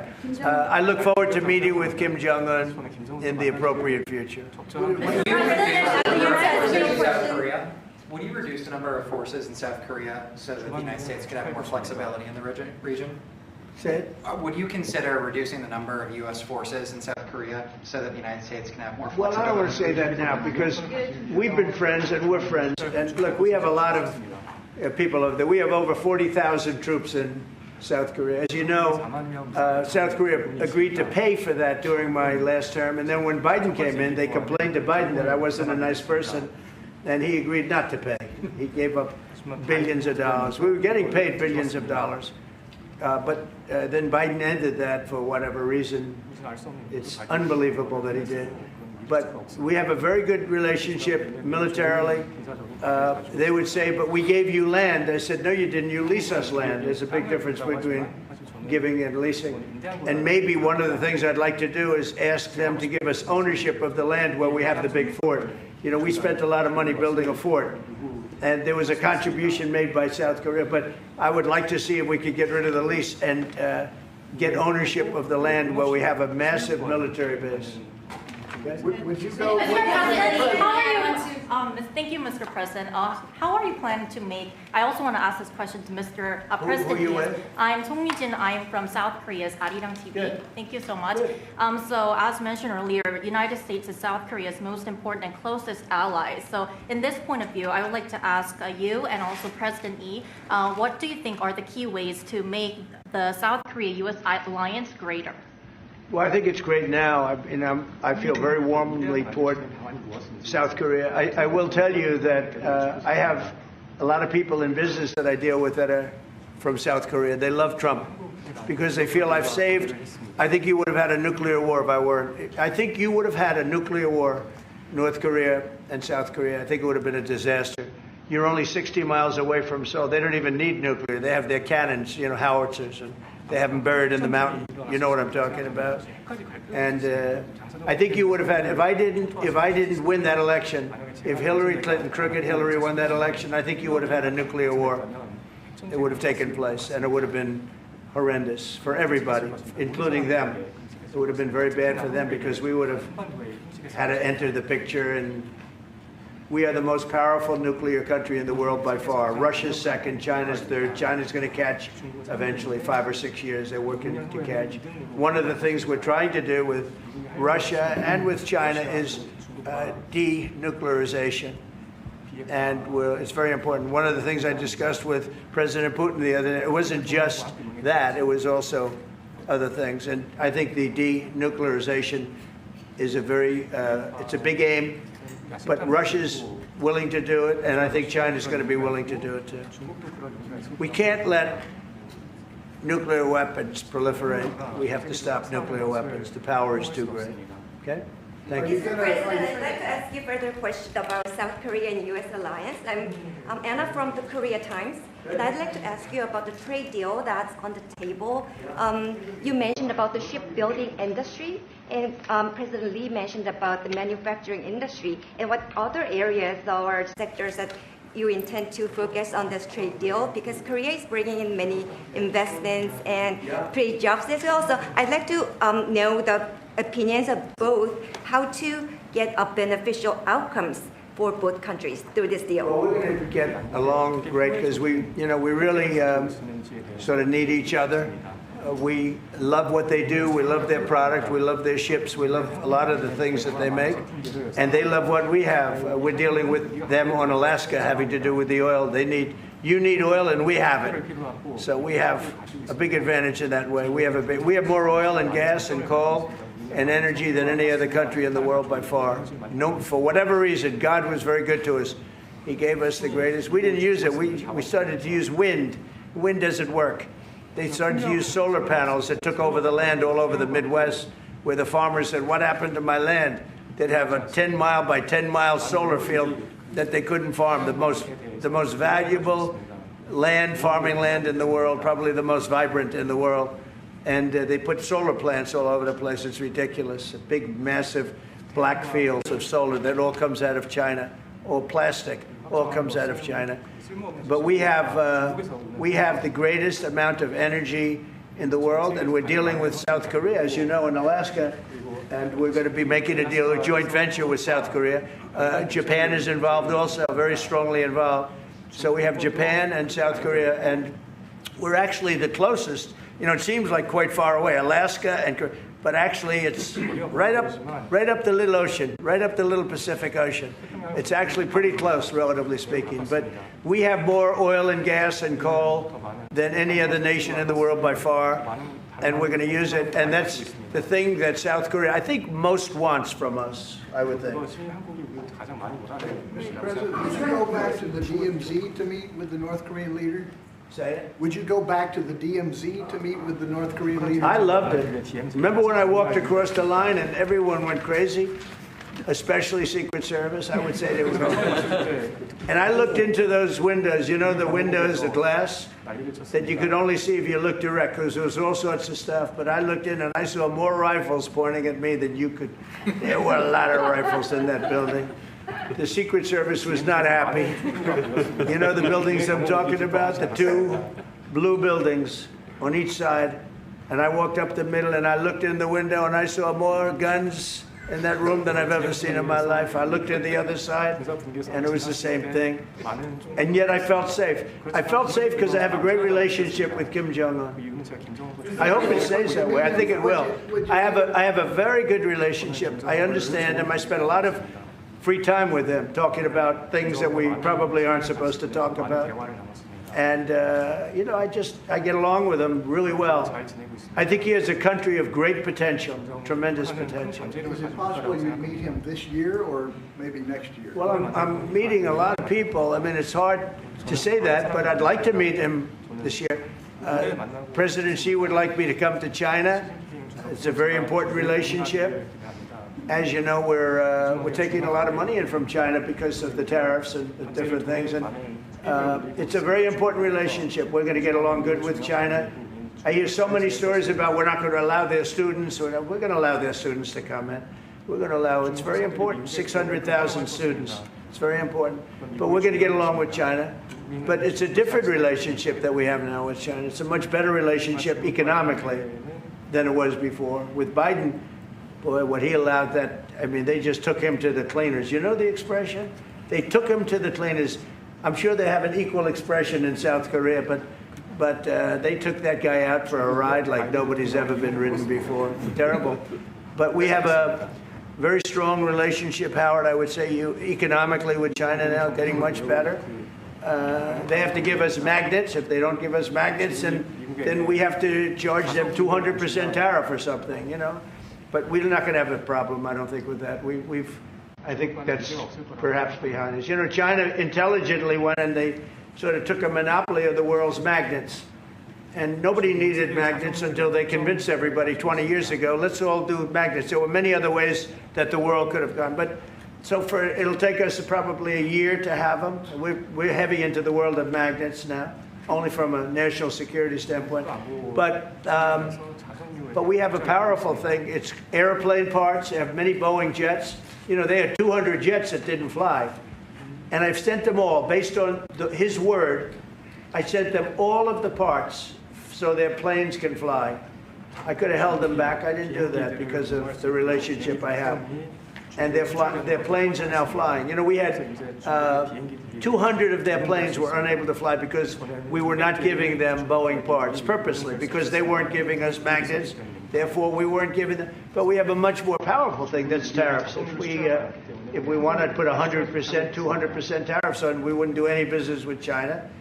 And, you know, it would be okay, too, if we had to. But the magnet situation, we have tremendous power over them, and they have some power over us with magnets. We're going to have a lot of magnets in a pretty short period of time. In fact, we'll have so many we won't know what to do with them. But you know the story. It's a very interesting history with magnets. And it really is because presidents, not being business people, they allowed that to happen. And they shouldn't have. But we have much more. I mean, look, in terms of playing the cards, we have much bigger and better cards than they do. But with that being said, I think we have a great relationship. I spoke to President Xi fairly recently, and at some point, probably during this year or shortly thereafter, we'll go to China. And I think we're going to see a magnificent sight. It's a great country. Mr. President, on the National Guard, you and President Lee actually are planning to go to China. You mentioned either this year or next year. Could you please share more details about your plans going to China? And also President Lee, I think... Well, maybe we'll go together. Do you want to go together? We can share a plane. We'll save energy. We'll save a little, you know, the ozone layer. Remember President Obama used to talk about the ozone layer, and then he'd fly to Hawaii to play around the Gulf in a 747. Mr. President, on to accept the invitation, Mr. 중국에서 만약 Well, it's sort of meant jokingly, but if you want, you can come. 대통령하고 같이 가면 좋겠습니다. I would like to go together with President. Do I accept? Does he accept? If you want to go, I'm going to get special permission. I'm sure you can go, but we're going to have a great relationship with China. I mean, it's happening. You see it. It's happening. They have some cards. We have incredible cards, but I don't want to play those cards. That would, if I played those cards, that would destroy China. I'm not going to play those cards. Mr. President, on the National Guard, you've talked a lot about Democratic-run cities and states. Would you also consider sending the National Guard into red states and red cities that are also seeing high crime? Sure, but there aren't that many of them. If you look at the top 25 cities for crime, just about every one of those cities is run by Democrats. And you know, one of the bad things they did, cashless bail, if you look back on time, when they allowed a murderer out that afternoon, you know, he'd kill somebody and then a couple of hours later he's walking the streets again, oftentimes killing again rapidly. Cashless bail is a disaster. You saw we had a news conference today on that. We're wiping it out in D.C., immediately wiping it out. It started in New York, I must tell you, and it's been a horrible thing for crime, especially violent crime. So we're going to end cashless bail, yes. Thank you. When will you deploy to Chicago, and how long are you keeping troops here in Washington, A little D.C.? discussion. I really want to be appreciated. You know, when we go into a city and wipe out the crime, so D.C., it sounds so horrible. I'm embarrassed to say it in front of you because they don't have anything like this. Washington, D.C., sir, has not had a murder in 11 days. Now, he's saying that's a horrible thing to hear because they don't have murders for ever. But Washington, D.C., if you go back and check, it's been many years since we went a week without having a murder. Now we haven't had, and I would say that Washington, D.C. right now is much safer than Seoul. You know why? Because we have a friendly neighbor. We have more friendly neighbors. You have a different kind of problem. We all have different problems. But Washington, D.C. is a very safe city right now. People are going out to dinner. Restaurants are opening. Restaurants that were going to close are now going to stay open. Friends of mine are going out to dinner all the time. They didn't go out to dinner for 4 years. It went rampant during the Biden years. Just rampant. That's why Susie is very close to the mayor and has a lot of respect for her, but I view it maybe a little differently because the mayor would say that it's gotten better for 30 years, it's gotten better. No, it's gotten worse. And the worst day of all was when we just got to office for the second time, and it's in very bad shape. So the mayor shouldn't be saying that violent crime has been getting better. It's been getting much worse. And the day I took office, it was the worst. And we did some minor things. made it a little bit better. But then we said, look, we got to stop it because too many people are getting killed. And we have not had a murder in 11 days. It sounds crazy. I hate to say this in front of this gentleman who I respect, because they don't have murders for years. But we have not had a murder in 11 days. And that's going to go on for a long time. And there will be, I guess, it'll happen a little bit. But we have a very safe city. This is one of the safer cities right now in the country. And in a short period of time, it'll be like the border. Nobody came in through our border. For the last 90 days, 3 months, we had 0 illegal aliens from the Congo, from South America, from all over the world, from prisons coming in, pouring into our country. Nobody, not one person, and this is done by a liberal group, a liberal think tank. They do the work. Not one person has come into our country. Think of that. It's been amazing. And I didn't have to go back to Congress and ask. Biden could have done this by himself. I did. I said, close the borders. We had the great Tom Homan. We had Christie, as you know, Christie Noem, who did a fantastic job. She's doing a fantastic job. Pete Hegseth has been incredible with the, as I call it, the Department of War. You know, we call it the Department of Defense, but between us, I think we're going to change the name. You want to know the truth? I think we're going to have some information on that maybe soon. But I think because, you know, Department of Defense, we won the World War I, World War II. It was called the Department of War. And to me, that's really what it is. Its defense is a part of that. But I have a feeling we're going to be changing. I'm talking to the people. Everybody likes that. We had an unbelievable history of victory when it was Department of War. Then we changed it to Department of Defense. So that's a little thing, has nothing to do with your country, but it's something that I think you're going to be hearing about or seeing about over the next couple of weeks. Probably that change is going to be made over the next week or so. Are there 2 Koreas, North and South, or is there one Korea waiting to be unified? Well, I know it is 2 Koreas. I mean, you know, there was one Korea. It was a very large country and a very powerful country. And it was a country that went to war with China. President Xi explained it. Went to war with China many times over the last 2,000 years. You had many, I think he told me 51 times. So I remember I went to President Xi. I said, you know, we're having a problem with North Korea. Straighten it out, would you please? He said, well, we have been to war with them. And I think he said 51 times. But at that time, it was the whole of Korea. It wasn't, you know, North and South. And after he explained it, I said, all right, not going to be that easy. I guess you're right. But, you know, you had one Korea, and it was a very big, powerful nation. Now you have 2 big, powerful nations, but you have essentially a wall in between. Can you elaborate the comments, the post and comments you made on South Korea early this morning, like raids on churches, going into U.S. military base, purge, revolution. How do you think about it? And 이재명 대통령께도 질문드리겠는데요. 저희가 이제 빛의 혁명이나 내란 사태 극복하는 과정에서 이런 일들이 좀 벌어졌다고 말씀하신 것 같아요. 그 부분 설명해 주시죠. I heard from Intel that there was a raid on churches. We're going to talk about that later. I haven't spoken about it yet, but when we meet, and you know, that would be too bad if that's the case, but I did hear that from Intel, that there was a raid on churches, closing some churches. So we'll talk about that later. I could ask you now if you want. Mr. President, what conversation? Wait a minute, please. If you'd like. Because it didn't sound to me like South Korea. 아주 간단하게 말씀을 드리면 지금 대한민국은 아시는 것처럼 친위 쿠데타로 인한 혼란이 이제 극복된 지 얼마 안 된 상태고 그 내란 상황에 대한 국회가 임명하는, 국회가 주도하는 특검에 의해서 사실 조사가 진행 중입니다.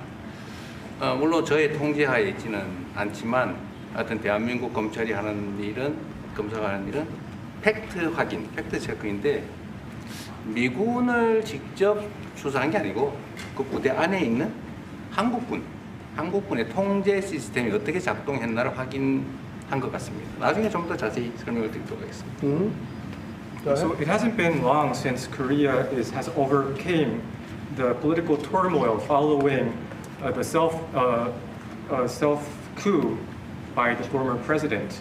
Currently, there is a fact-finding investigation by a special prosecutor that was appointed by the National Assembly.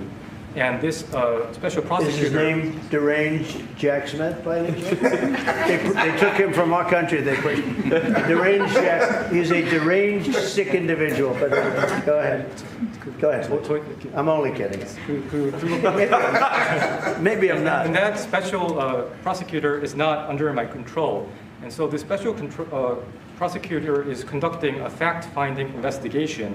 And I would like to explain about what you said about U.S. bases. They did not conduct a search and seizure of American bases, but they looked into the chain of command and the control system of the Korean military.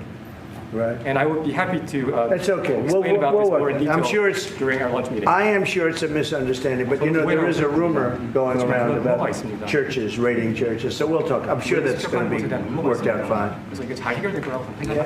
Yeah, please go ahead. Mr. President, what conversations have you had with Israeli Prime Minister Benjamin Netanyahu about what is going on in Gaza? There was a UN-backed report that said there was a famine in Gaza. Based on what you know and what you've been briefed on, do you agree with that? So, I mean, I deal with Bibi Netanyahu quite a bit, and we had great success, obviously, in Iran. We knocked out their nuclear threat. That would have been a horror show, having them have a nuclear weapon. They would have used it, too. We did very well there. Right now, they're talking about Gaza City. There's always talking about something. At some point, it's going to get settled. And I'm saying you better get it settled soon. You have to get it settled soon. And that means, you know, nobody can forget October 7th. People forget October 7th. That was one of the most brutal. I've seen some terrible things, some brutal things. That was about as bad as it gets. And nobody can forget that. With that being said, it's got to get over with. It's got to get over with because between the hunger and all of the other problems, worse than hunger, death, pure death, people being killed.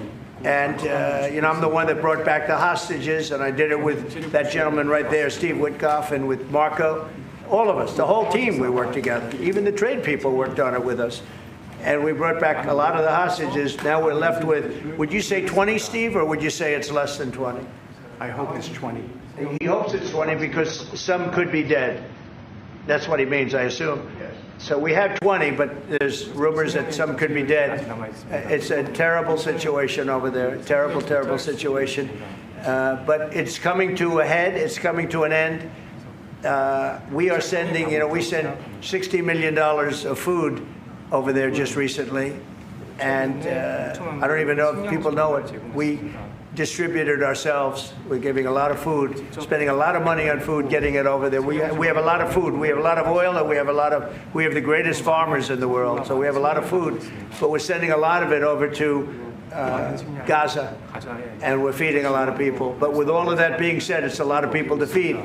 And I think that we will have, I think within the next 2 to 3 weeks, you're going to have pretty good conclusive a conclusive ending. It's a hard thing to say because they've been fighting for thousands of years. If you want to know, that's been a hotbed forever. But I think we're doing a very good job. But it does have to end. But people can't forget October 7th either. Do you plan to attend APEC summit to be held in Korea? Summit in South Korea? Yes, South yeah, Korea. I'd love to. I'd love to. Last time I spoke in front of your parliament, and I love doing that. Beautiful respect they had for our country, and a beautiful room. I remember how beautiful it was, and I enjoyed doing it. No, I could see going. I think I'm going for a trade meeting to South Korea pretty soon. You're hosting a trade meeting. So I can sneak away from that trade meeting and we'll go and do something for the president if he'd like me to do that, okay? But so we'll be going there fairly soon. You know about that? If you attend, then it's a good chance to meet up Kim Jong-un again, or maybe Xi Jinping. Then how do you think of it? You mean set them up together? Yes. That'd be interesting. We'll arrange a meeting between you and Kim Jong-un. Would you like that? That's a very tough question right now. I don't know where that question is leading. Anyway, look, I get along great with Kim Jong-un, and if whatever I can do having to do with South Korea and getting people together, you should get together, right?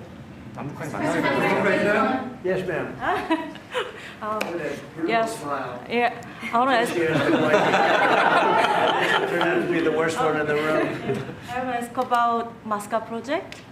Masca project. Make great again. Yeah. Yeah. Oh yeah, sure. Yeah. We're going to do that. Yeah. I think we're going to do that very strongly. We're going to have a big, within a period of, it takes a while. That's a hard one to start. Some companies you can start easily. Shipbuilding's a tough one to start, but we'll be doing that. Now, with that being said, we make the best submarines anywhere in the world. We make submarines. We're 25 years ahead of anybody else in submarines. So we do that. We do that. But we really gave up the shipbuilding industry foolishly many years ago, but we're gonna start it up again. We're gonna be making our own ships again soon.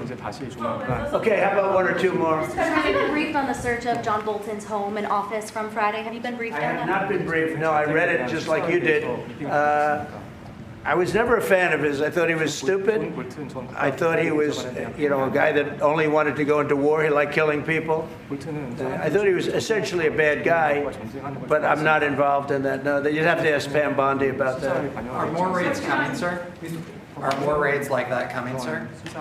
Are more raids like the one on John Bolton's house coming? More raids? I don't know. You'd have to ask the Department of Justice. They raided my house, I can tell you that. They did a big raid on my house. They took away everything that wasn't pinned down, and they took away some of that too. No, they raided Mar-a-Lago. They started that. These were bad people that we had in our government before. They raided Mar-a-Lago. They went into my wife's area. They went into my son's area, my young son. And what they did was a disgrace. But how did it work out?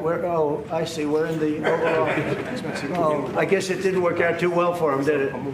They are bad people. They're sick. They're sick people. And they came in with their guns into Mar-a-Lago, and like 98 people. I wasn't there. Fortunately, I wasn't there. But they are very evil, very sick people, that group. And if they would have won the election, this country wouldn't exist as we know it. This country would have been a failed country. And now it's the hottest country anywhere in the world by far. We are the hottest country in the world by far. Okay, another question. One more on Mr. President. Yes, sir, go ahead. Yeah. President Lee met with the Japanese Prime Minister before this summit. That's good. So is there something to discuss regarding the cooperation among the South Korea, US, and Japan? I think so. Look, Japan is a great ally of us, and I had a little bit of a hard time getting you two together because you're still thinking about comfort women, right? Comfort women. That's all they wanted to talk about was comfort women. And I thought that was settled a few times over the decades. But there is an overlapping problem with that. Perhaps I'm wrong in saying it. Perhaps this isn't right, but the whole issue of the women, comfort women, very specifically, we talked, and that was a very big problem for Korea, not for Japan. Japan wanted to go. They want to get on. But Korea was very stuck on that. You understand? So I don't know. Perhaps you'd like to answer. It's a good question. It was hard getting Japan and Korea together because of what took place a long time ago. But Japan wants to do it, I can say. Korea is a little bit more tenuous, please. 지금 질문은 그 3자 협력에 대해서. 우리 한미일 협력은 매우 중요한 과제고 또 한미 관계의 발전을 위해서도 한일 관계가 어느 정도 수습이 돼야 됩니다.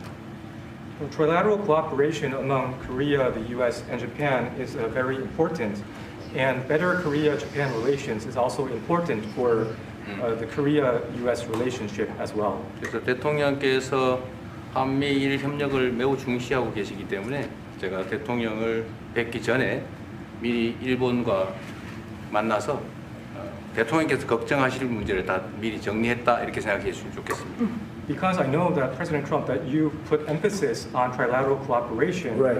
I made a visit to Japan before coming to the U.S. to settle the difficult issues that we have. Good. Well, Japan wants to get along very well with you, and I find them to be great people, great country, obviously. And they want very much to get along with South Korea. And you have something in common, you want to solve the North Korea problem. But Japan very much wants to get along with you, and I'm sure they will. They're I find the people that I deal with to be wonderful people, as I do with you. 한국도 마찬가지입니다. 이번에 일본에 가서 이시바 총리를 만났을 때 그 전에 우리가 가지고 있던 여러 장애 요소들이 많이 제거됐다는 생각이 듭니다. So when I visited Japan and met with Prime Minister Ishiba, I realized that many of the obstacles that existed between our two countries have now been removed. True. During my term, we removed them during my term. There was an overlay a little bit, but we removed many of those obstacles during my term. And if you look at Prime Minister Abe, who was a great man, he was a great friend of mine, and he was assassinated. But he felt very warmly toward your country, I can tell you that. And the current Prime Minister, who I've gotten to know very well, feels the same way. So I think you're going to have a great relationship with Japan. Steve, go ahead. Just to close the loop on Gaza, is there a diplomatic push underway to try to get all this to end? Oh, there's a diplomatic push? No, is there? There has been, yeah, sure. Right now, Steve, I would say very serious diplomatic push. Marco or Steve, Marco, do you want to answer that first? Yeah, it's never stopped. We've always looked to find a solution there. Ultimately, as the president said, we want it to end. It has to end with no Hamas. Thank you, sir. Steve, where are we? I would say that we wouldn't be anywhere but for the president's truth last week, which was a statement to Hamas that they better get their act together and get to the peace table. But for that, it would have been all stalled. So, as usual, he is the man who moves it. Thank you, sir. Thank you. Thank you very much, everybody. Thank you, guys. Thank you, guys. Let's go. Head out. Start moving. Thank you. Thanks, guys. Let's go. Thank you. Straight out the door. Thanks, guys. Let's go. Thanks, guys. Jails, let's go. TV, let's go. Come on. That was President Trump meeting with the new president of South Korea, Lee Jae-myung, live at the White House. President Trump has signed an executive order targeting jurisdictions that have done away with cash bail. Cashless bail. We're ending it, but we're starting by ending it in D.C., and that we have the right to do through federalization. So important. And this isn't Republican, Democrat. This is, and by the way, most Democrats agree with us. But this is just, we got to bring our country back. The order targets jurisdictions that have done away with cash bail, threatening to withhold or revoke federal funds and grants. Those include New York, New Jersey, Washington, D.C., Illinois, and New Mexico. Attorney General Pam Bondi will compile a complete list. Trump also signed another executive order targeting desecration of the American flag. This is very important. Flag burning. All over the country, they're burning flags. All over the world, they burn the American flag. And as you know, through a very sad court, I guess it was a 5-4 decision, they called it freedom of speech. But there's another reason, which is perhaps much more important. It's called death. Because what happens when you burn a flag is the area goes crazy. If you have hundreds of people, they go crazy. You could do other things. You can burn this piece of paper. You can, but when you burn the American flag, it incites riots. The order directs the Attorney General to prosecute those who violate laws that involve desecrating the flag and to pursue litigation to clarify the scope of First Amendment in this area. It also instructs the Attorney General to refer flag desecration cases that violate state or local laws to appropriate state or local authorities. Illegal immigrant Kilmar Abrego Garcia surrenders to authorities in Baltimore. He's facing possible efforts to deport him to Uganda. Homeland Security Secretary Kristi Noem says ICE law enforcement arrested Kilmar Abrego Garcia and are processing him for deportation. She added that the US won't allow an alleged gang member to stay in the country. Abrego Garcia's lawyer today spoke out against the decision to deport him to Uganda. Challenging deportation to Uganda or to any other country unless and until he's had a fair trial. The US previously charged Abrego Garcia with domestic abuse and being a member of the Salvadorian transnational gang MS-13. The gang was designated as a foreign terrorist organization earlier in 2025. He has denied both allegations. White House economic advisor Kevin Hassett says the federal government could take stakes in other US semiconductor companies following its stake in Intel. Hassett explained the reasoning behind the deal in an interview with CNBC Today. In the end, they worked out a deal where Intel is going to get the CHIPS money, but in exchange, we're going to get some equity. And equity is not voting, so there's not going to be government intrusion into the business of Intel. It's more like a down payment on a sovereign wealth fund, which many, many countries have. Hassett told CNBC that the Trump administration was considering similar deals in other industries. The 10% Intel investment marks the latest government deal with US companies. Hassett added that money from the CHIPS Act is going out as planned. When asked about government intrusion, Hassett told the network that the administration's move was not unprecedented.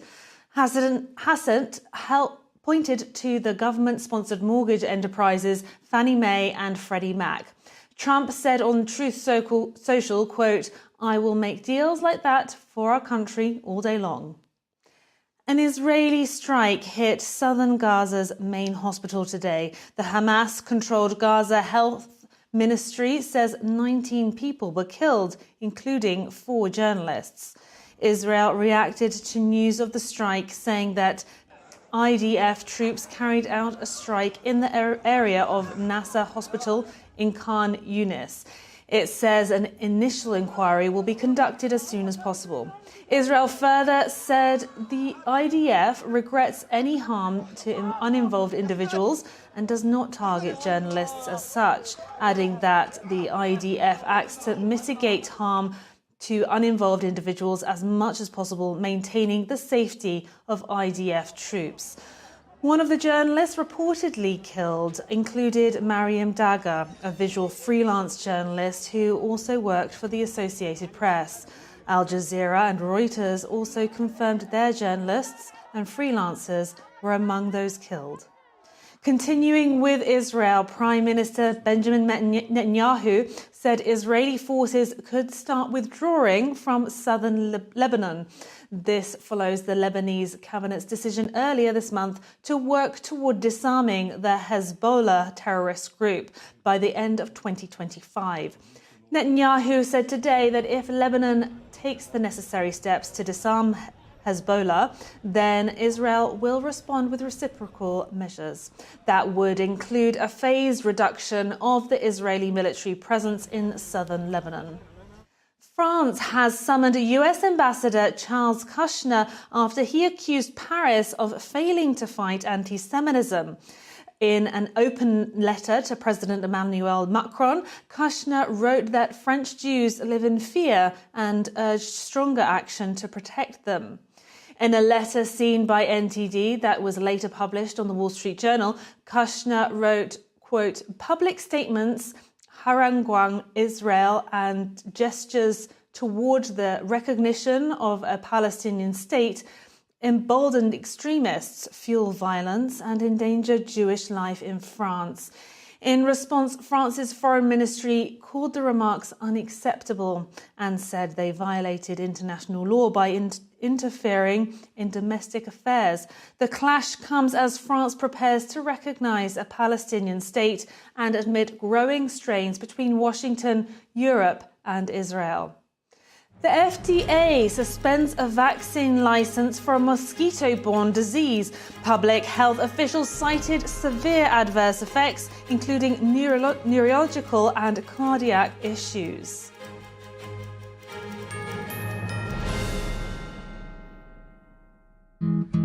Where did the time go?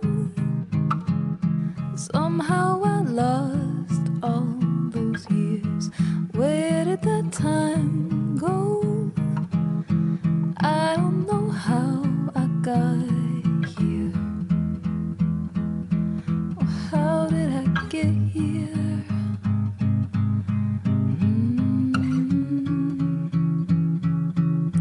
Ooh.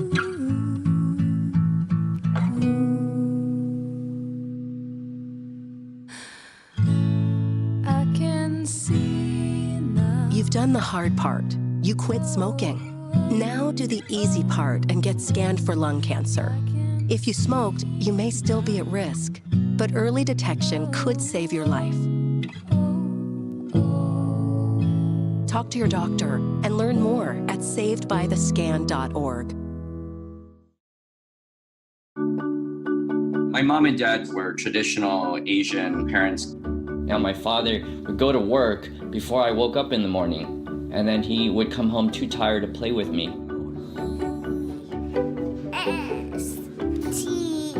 I tell my son, I love you every single day.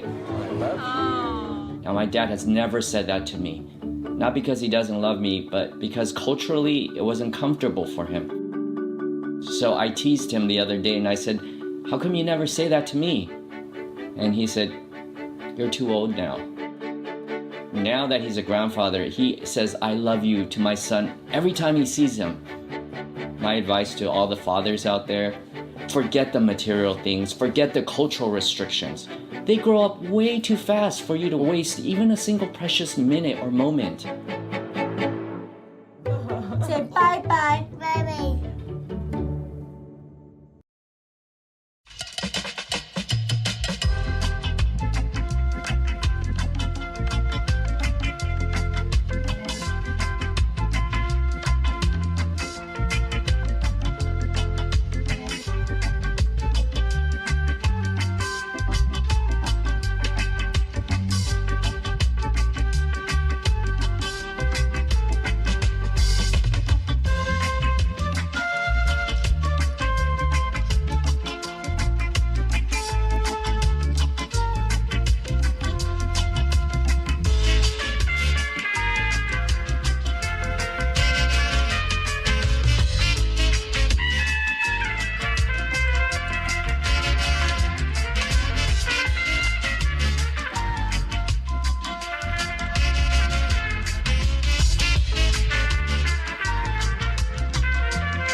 Over 2.7 million people have signed a petition calling for leniency in the case of Harjinder Singh. He's the truck driver charged in a deadly Florida crash.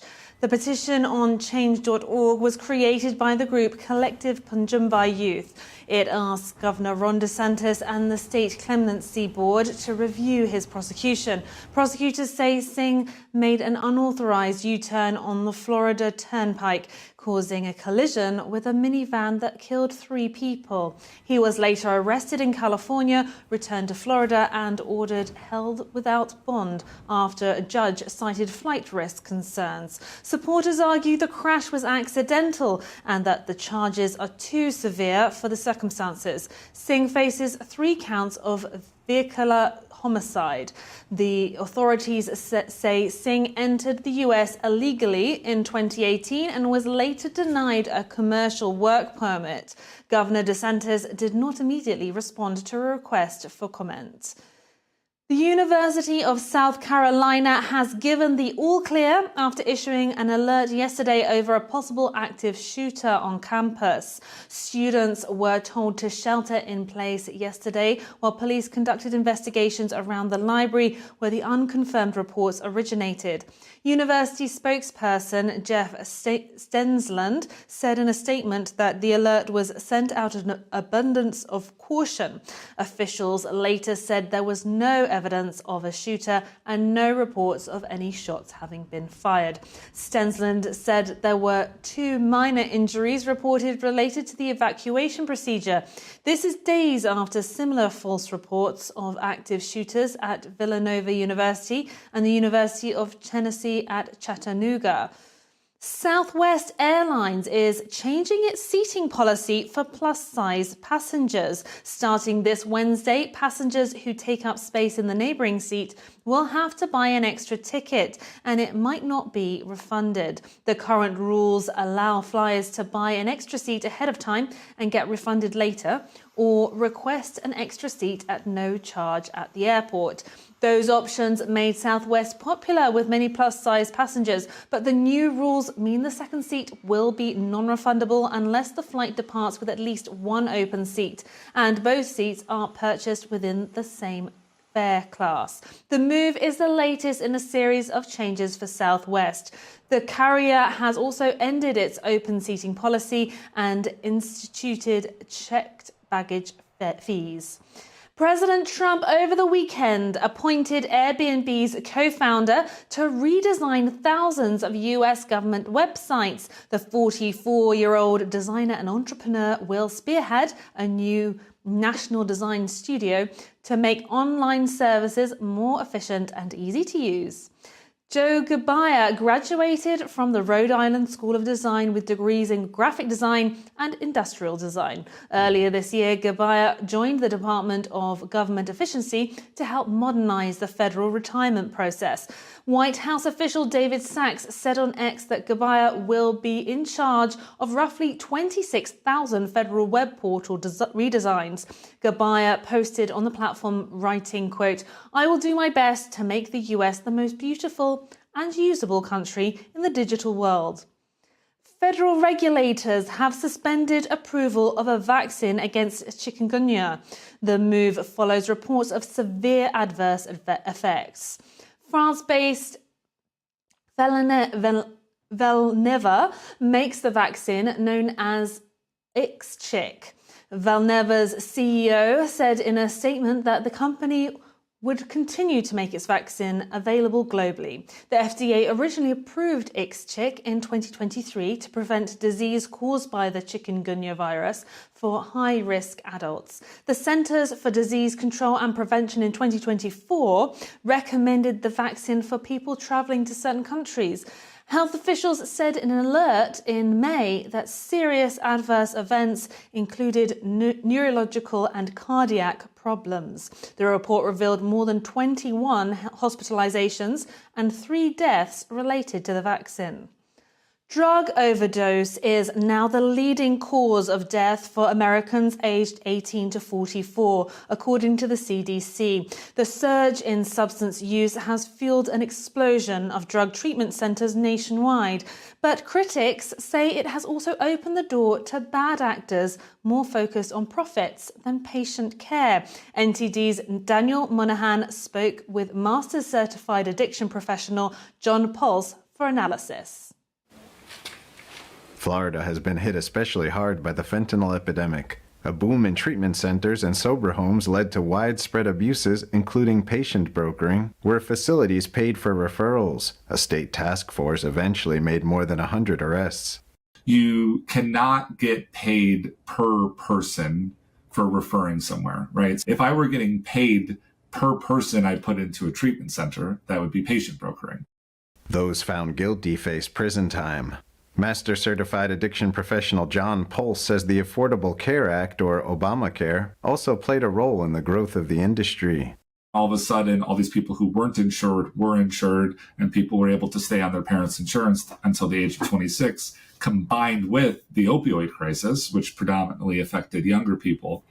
You all of a sudden had tons of patients, and so a lot of people opened up treatment centers. Pulse works as a forensic expert witness and gets retained to review the standard of care in wrongful death cases involving addiction treatment centers. What typically happens with these cases is that either it had to do with the admission, so people weren't properly screened or treated when they were there. Drugs were allowed to be brought in. People had severe suicidal thoughts and would die by suicide or overdose. A major issue, according to Pulse, is where people were inadequately discharged without proper referrals or recommendations. When someone is discharged for behavioral issues, essentially, and they would, for all intents and purposes, just kick these people out on the street with no resources, with severe addiction, mental health issues, and would subsequently overdose. Pulse says lax standards on qualifications needed to open up a treatment facility led to people just trying to make a quick buck. And And what that led to is a lot of people seeing dollar signs and seeing this proliferation of patients, and then patient care goes down. They don't really know what they're doing. They have inadequate policies and procedures, very little oversight. One case Pulse handled was a young man kicked out around midnight due to behavioral issues during a hurricane evacuation. He was sent to a sober living home where he subsequently overdosed. Pulse warns families to do their due diligence and do research ahead of time when choosing a recovery facility. If possible, get a referral from an independent professional. Get a referral from a therapist, a clinician, a doctor that's worked with these facilities before. It's important to understand that when you call into a facility, you're not speaking to a clinician or a doctor. The majority of the time, you're speaking to a sales associate, essentially, and their job is to get you into the program. So red flags would be is to see, how long they've been open, who accredits these facilities. Florida has seen major improvements thanks to its task force, but Pulse warns states like California, Arizona, and North Carolina are now facing similar problems. Daniel Monahan, NTD News. And a reminder, if you've been affected by any of the content in this video, call or text 988 or chat 988lifeline.org. If you have any feedback on the show or you have something you'd like to see us cover, send us an email at news.today@ntd.com. We'd love to hear from you. We'll cover more news right after this break.